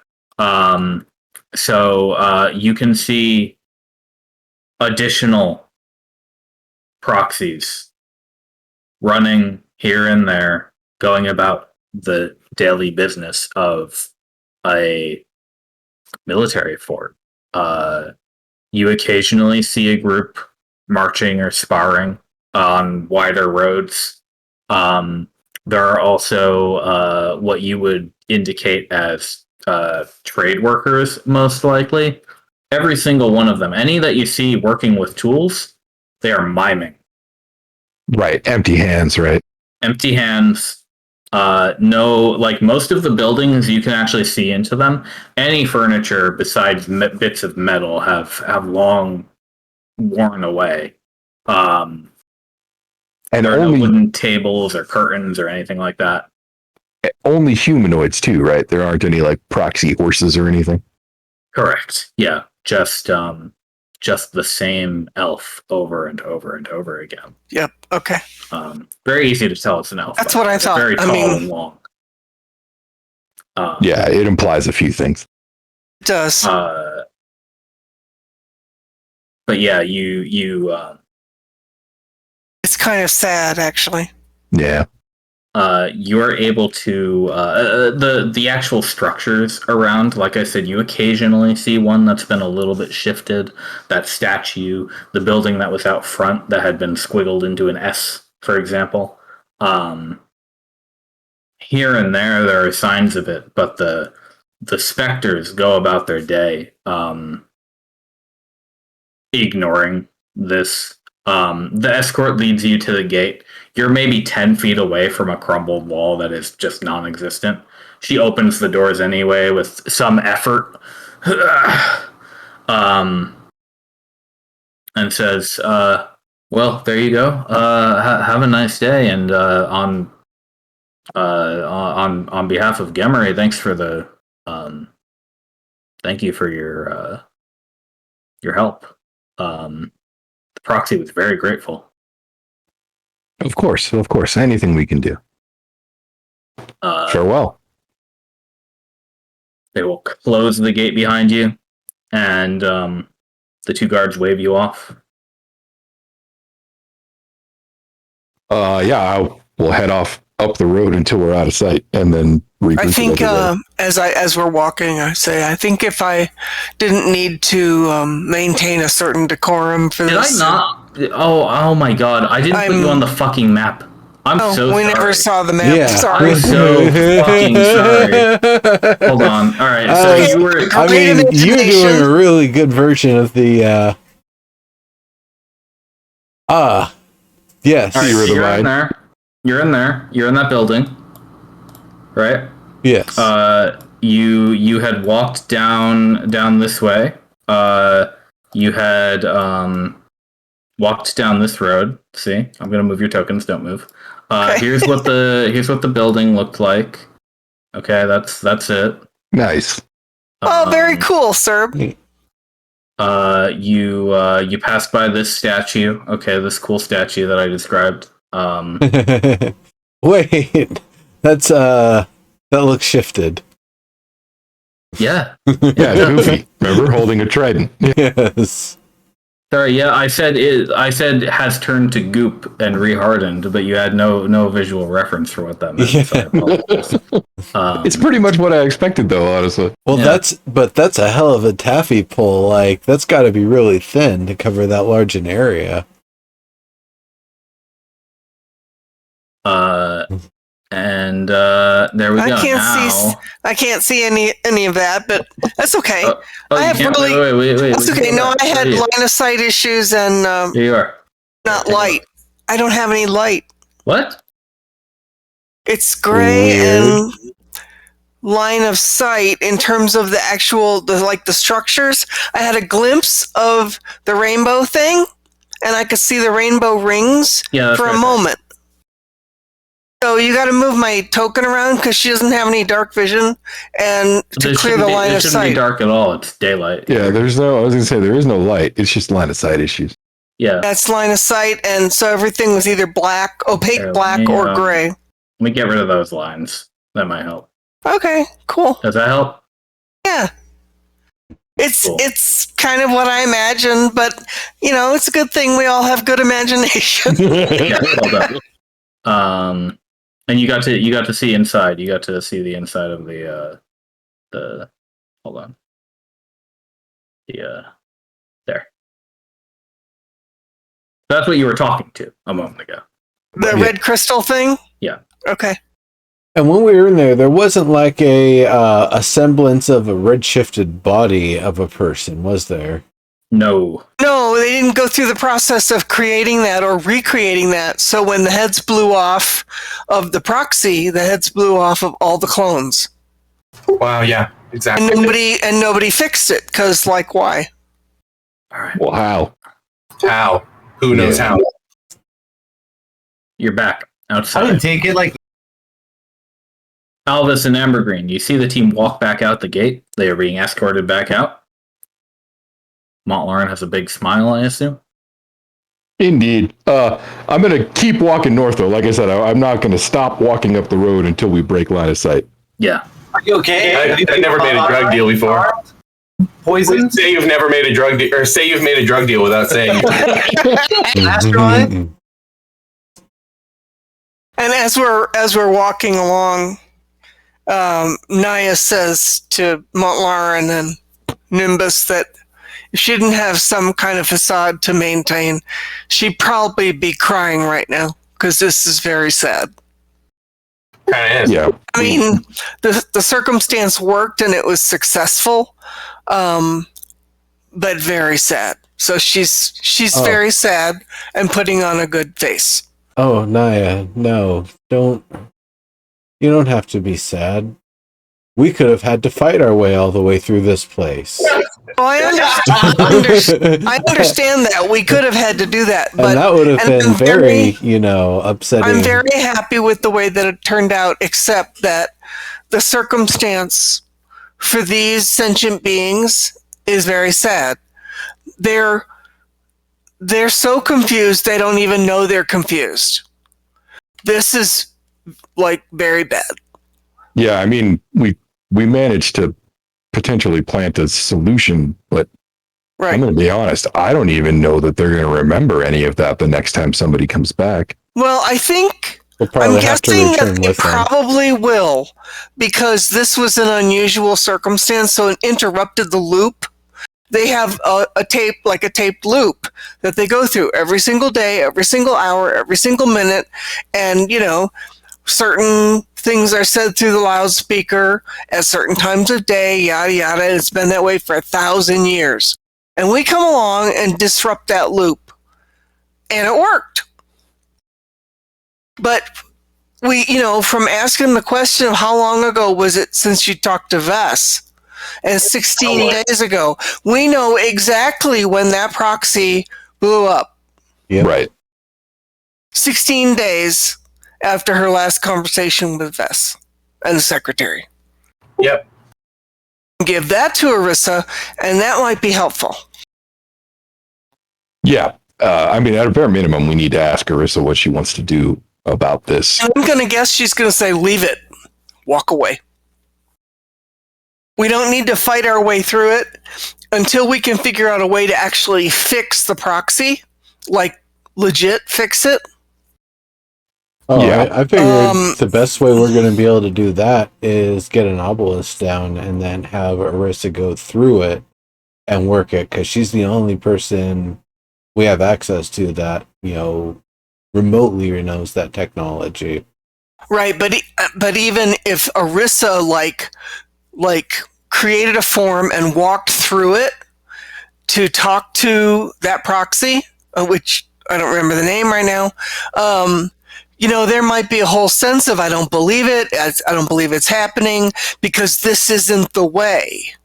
Right. It's not part of the day that they have it's recorded not, or whatever. Yeah. Right, and we interrupted it for a couple of minutes, but I expect things to revert and the tape to get fixed and put back into the way it's been for 1,000 years. Yeah. So, you know. I do agree, though, that I think our best bet is to get an obelisk down here and either plug the proxy into it or have Arissa come and talk to the proxy.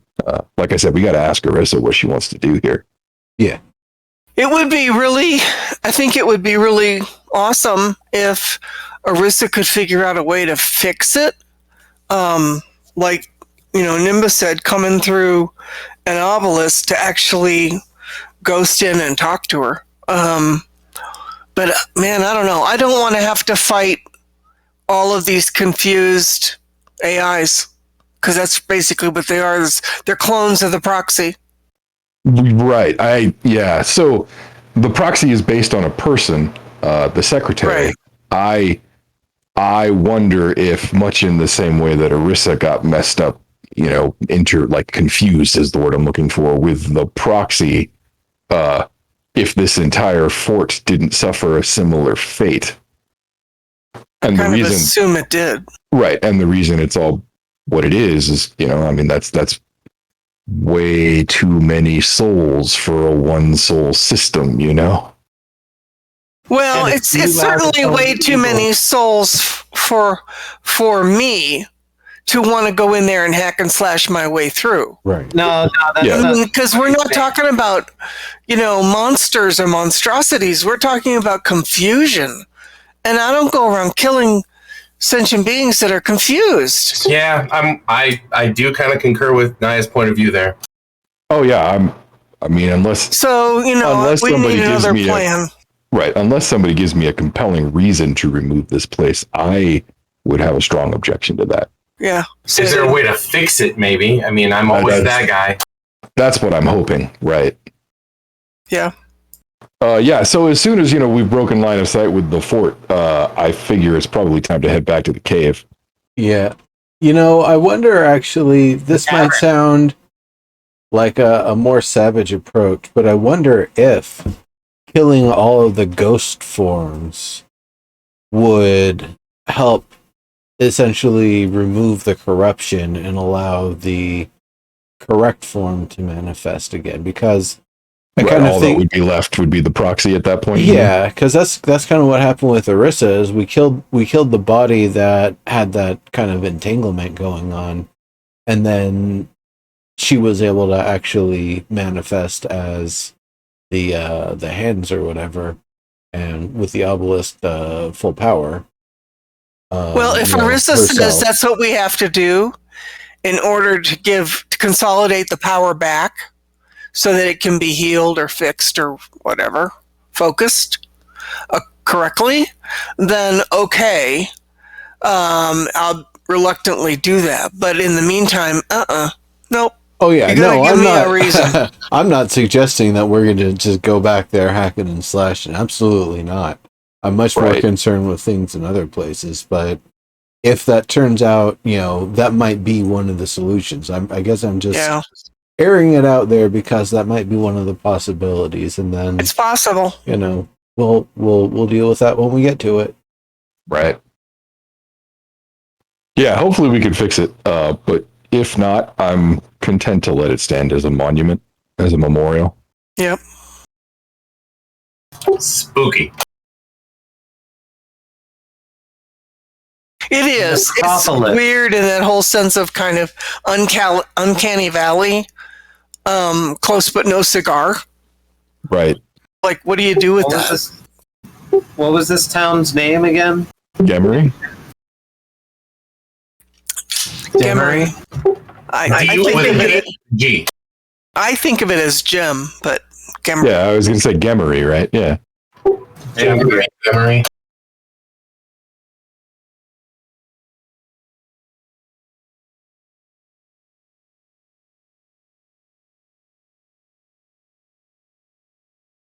Well, on the way back, you know that if you push a little bit, you can make it to the camp by nightfall. On the way back, about halfway there, you feel the shock of the first wave, and you can see far to your northeast the red sphere blooming from the tower that you can still see ever so slightly closer than it was at Chose.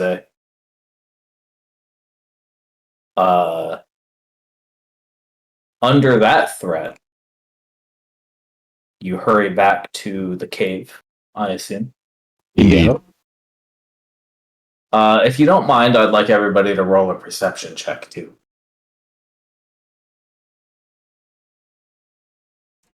Yeah. We can for Motherfucker, sure. all fucking stream. Yeah, sorry, One Elvis. fucking roll, and that's what I manage. One roll, all stream, and I pull that. Naya, very good. Fuck you too, Keen. Naya, Mont would probably see this too, but Naya, you see it first. Trust the Dragonborn. On the way out, like You just should. out of sight, Sharp sighted on those ones. there's a weird rock on the road that was not there the first time. Do you On the wanna way go check out of the necropolis? Yeah, do you want to go check on it? Yes. Okay. Dude, is it related to fucking avalanche Or thrash? time. Could be a time. This weird rock, as you approach, is I'm not going to make you roll again because you did fine, and this stuff is pretty obvious. It's about knees height for you, Naya. Okay. It's a little almost a tree stump of a rock, right? That has been it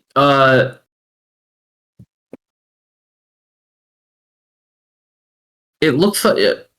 Have you ever pushed clay like through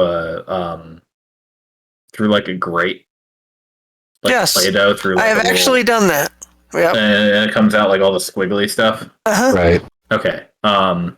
It is as though a chunk of rock has been just exuded from the ground. But the most interesting thing is behind the rock You find several bones with meat on them.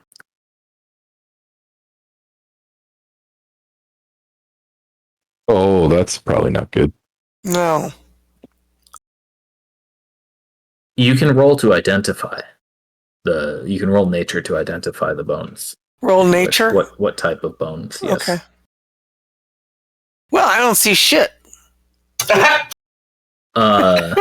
They brought us there, right? So we could roll too? Mom's got it. Mont Lauren. What do your elf eyes see?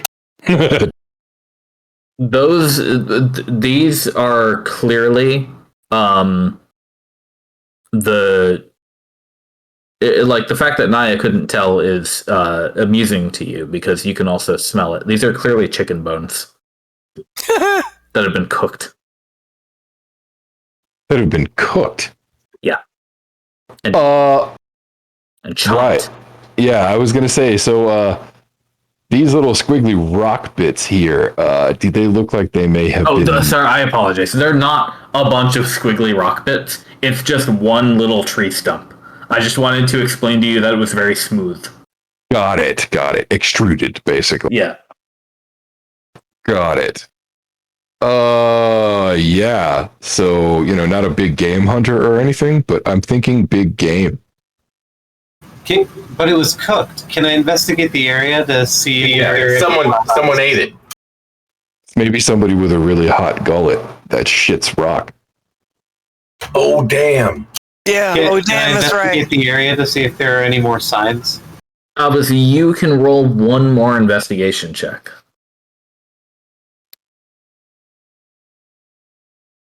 Nice. Near the bones, like behind the rock on the opposite side from the road,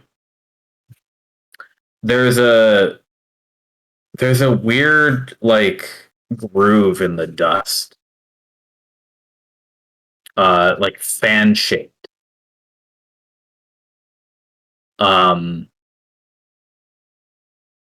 Like if a dog wagged its tail through sand. A sand angel, if you will. Yeah. Just the one fan though. Right behind the rock. Could be a bird. Bird eating a bird. That's fun. Yeah. Or it could be a snake or something that, like worm-like that wiggled its tail as it was doing its business. Yeah, good point. Is there any piling of dirt or anything? I'd poke it with the mage hand. The dirt in this fan has been pushed to the sides of the fan. Yeah, right? Swept. Like a waggy tail. Oh, could it have buried itself? You don't think this isn't like a big pile? This is just a mere indication. It's like a slight groove in the dust. Yeah, and next to that are the pile of chicken bones, and between both of these things is this. Alice, for you, it's maybe like chest high.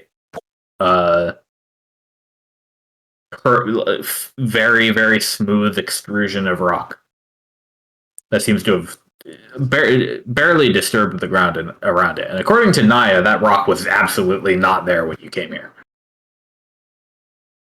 Like, Naya, you saw that spot, you looked at it, and your mind remembered the terrain, and there was no rock. It's a druid thing. We register the terrain. We register all the objects in the terrain. Yeah, this is pretty clearly the same rock as the surroundings, just like a chunk higher. Yeah.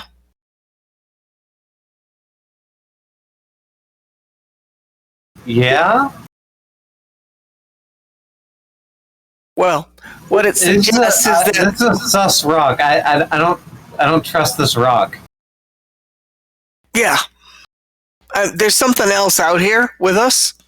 Yeah. So we need to hustle, or Like we need to if stop. Naya wanted to, she could sit on this rock and it would make a fairly comfy stool, I guess. I hit the rock with the tinker hammer, like one of the rock stone, like the one from Shawshank. You chip it a little bit. You've ruined its perfectly smooth exterior. And I want Aha! to smack you. Don't worry, we can just mend it. I'm telling you, it's monster spore. Yeah, I really don't trust this. Right. So we should probably get the hell out of here. Oh yeah, and keep a weather eye out while we do. Also, That's right. We might want to make sure that we don't get visited while we wait out the redshift, Uh huh. or at least be prepared for the possibility.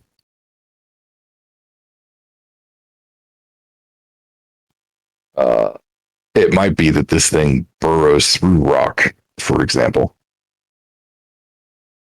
Reminds me of a mob I know.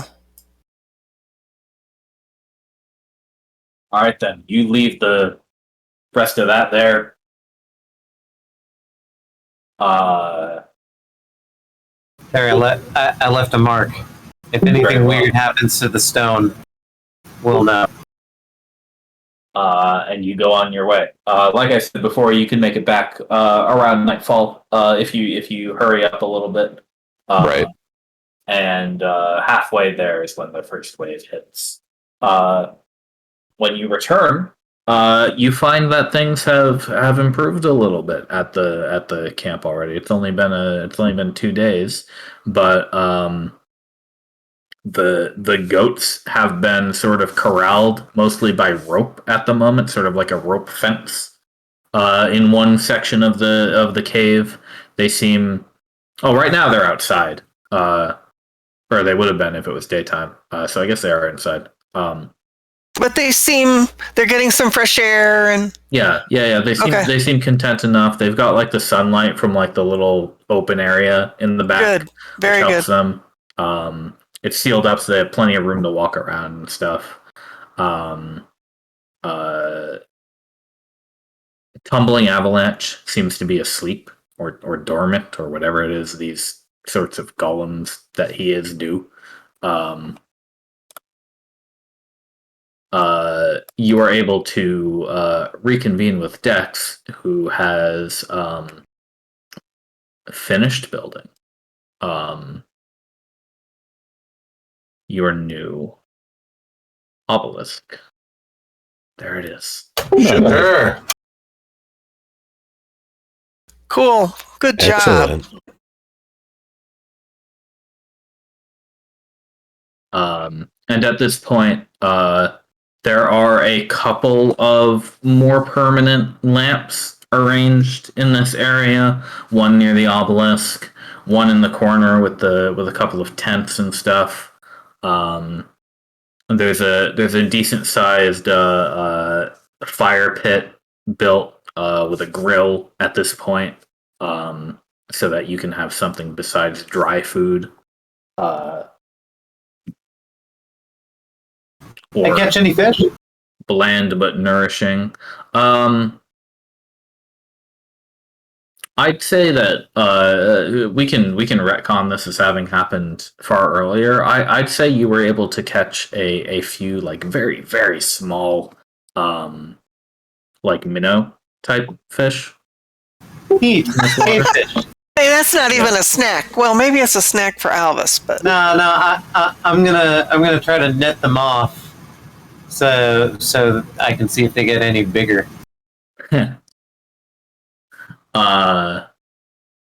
Fish farming. And I'll definitely tell them about that before I leave. Retcon away. Dex says, "Ha! You're back. Look, we got it up and running just in time. We've had the thing going, the obelisk going for the past few hours. Just in time for the first wave. well done. We're totally It's safe here." exciting. You see currency change hands from Kale to Iris.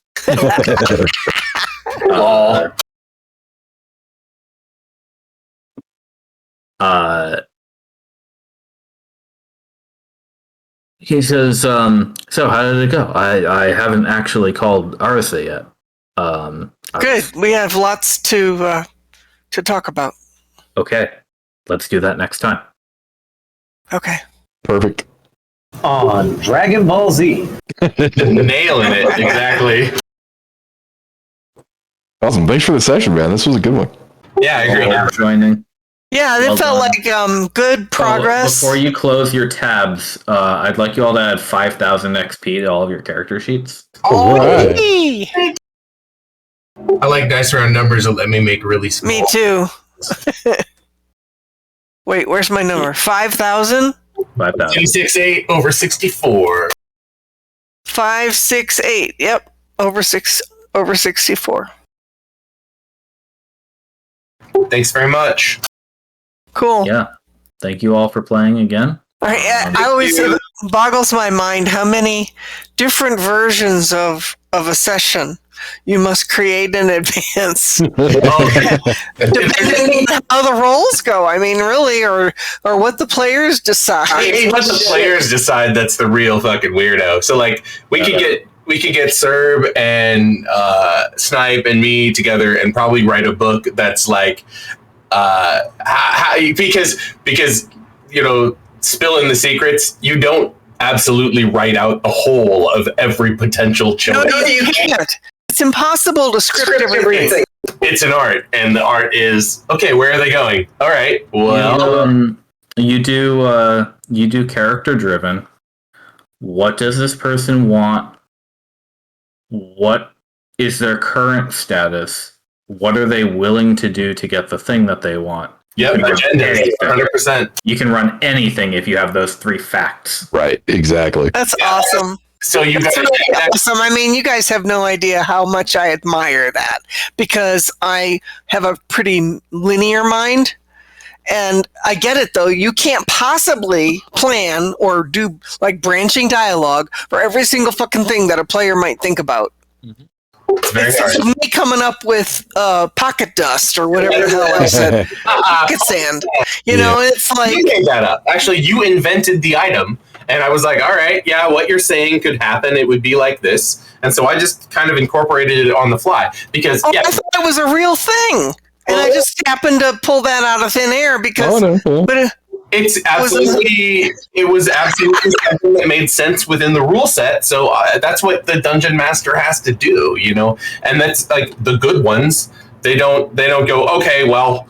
that doesn't work. Instead, what they do is go, that's equivalent to this thing that's real, or on the fly, they can just manufacture the stats. Right. Well, that would probably do this, so let's see how that works. yeah, I mean, I was in that character locked in a bedroom with a fireplace, with a cold fireplace. So it's like, I don't have anything.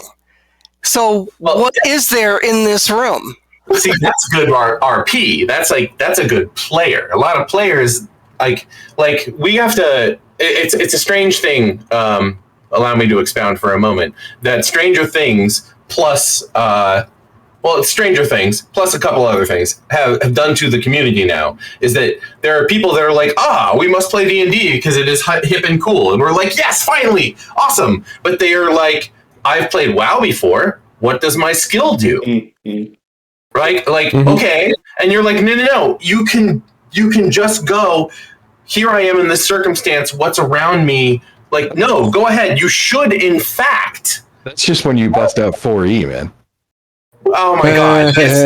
Yeah, but I mean, as a brand new player in that particular game, we were pre-alpha testing Revival. I mean, I was going to say, we got to. I had never done anything like that before, and I had no idea that the player had that much agency. Yes. I thought I was going to be directed to do shit, and it's like, wait, what?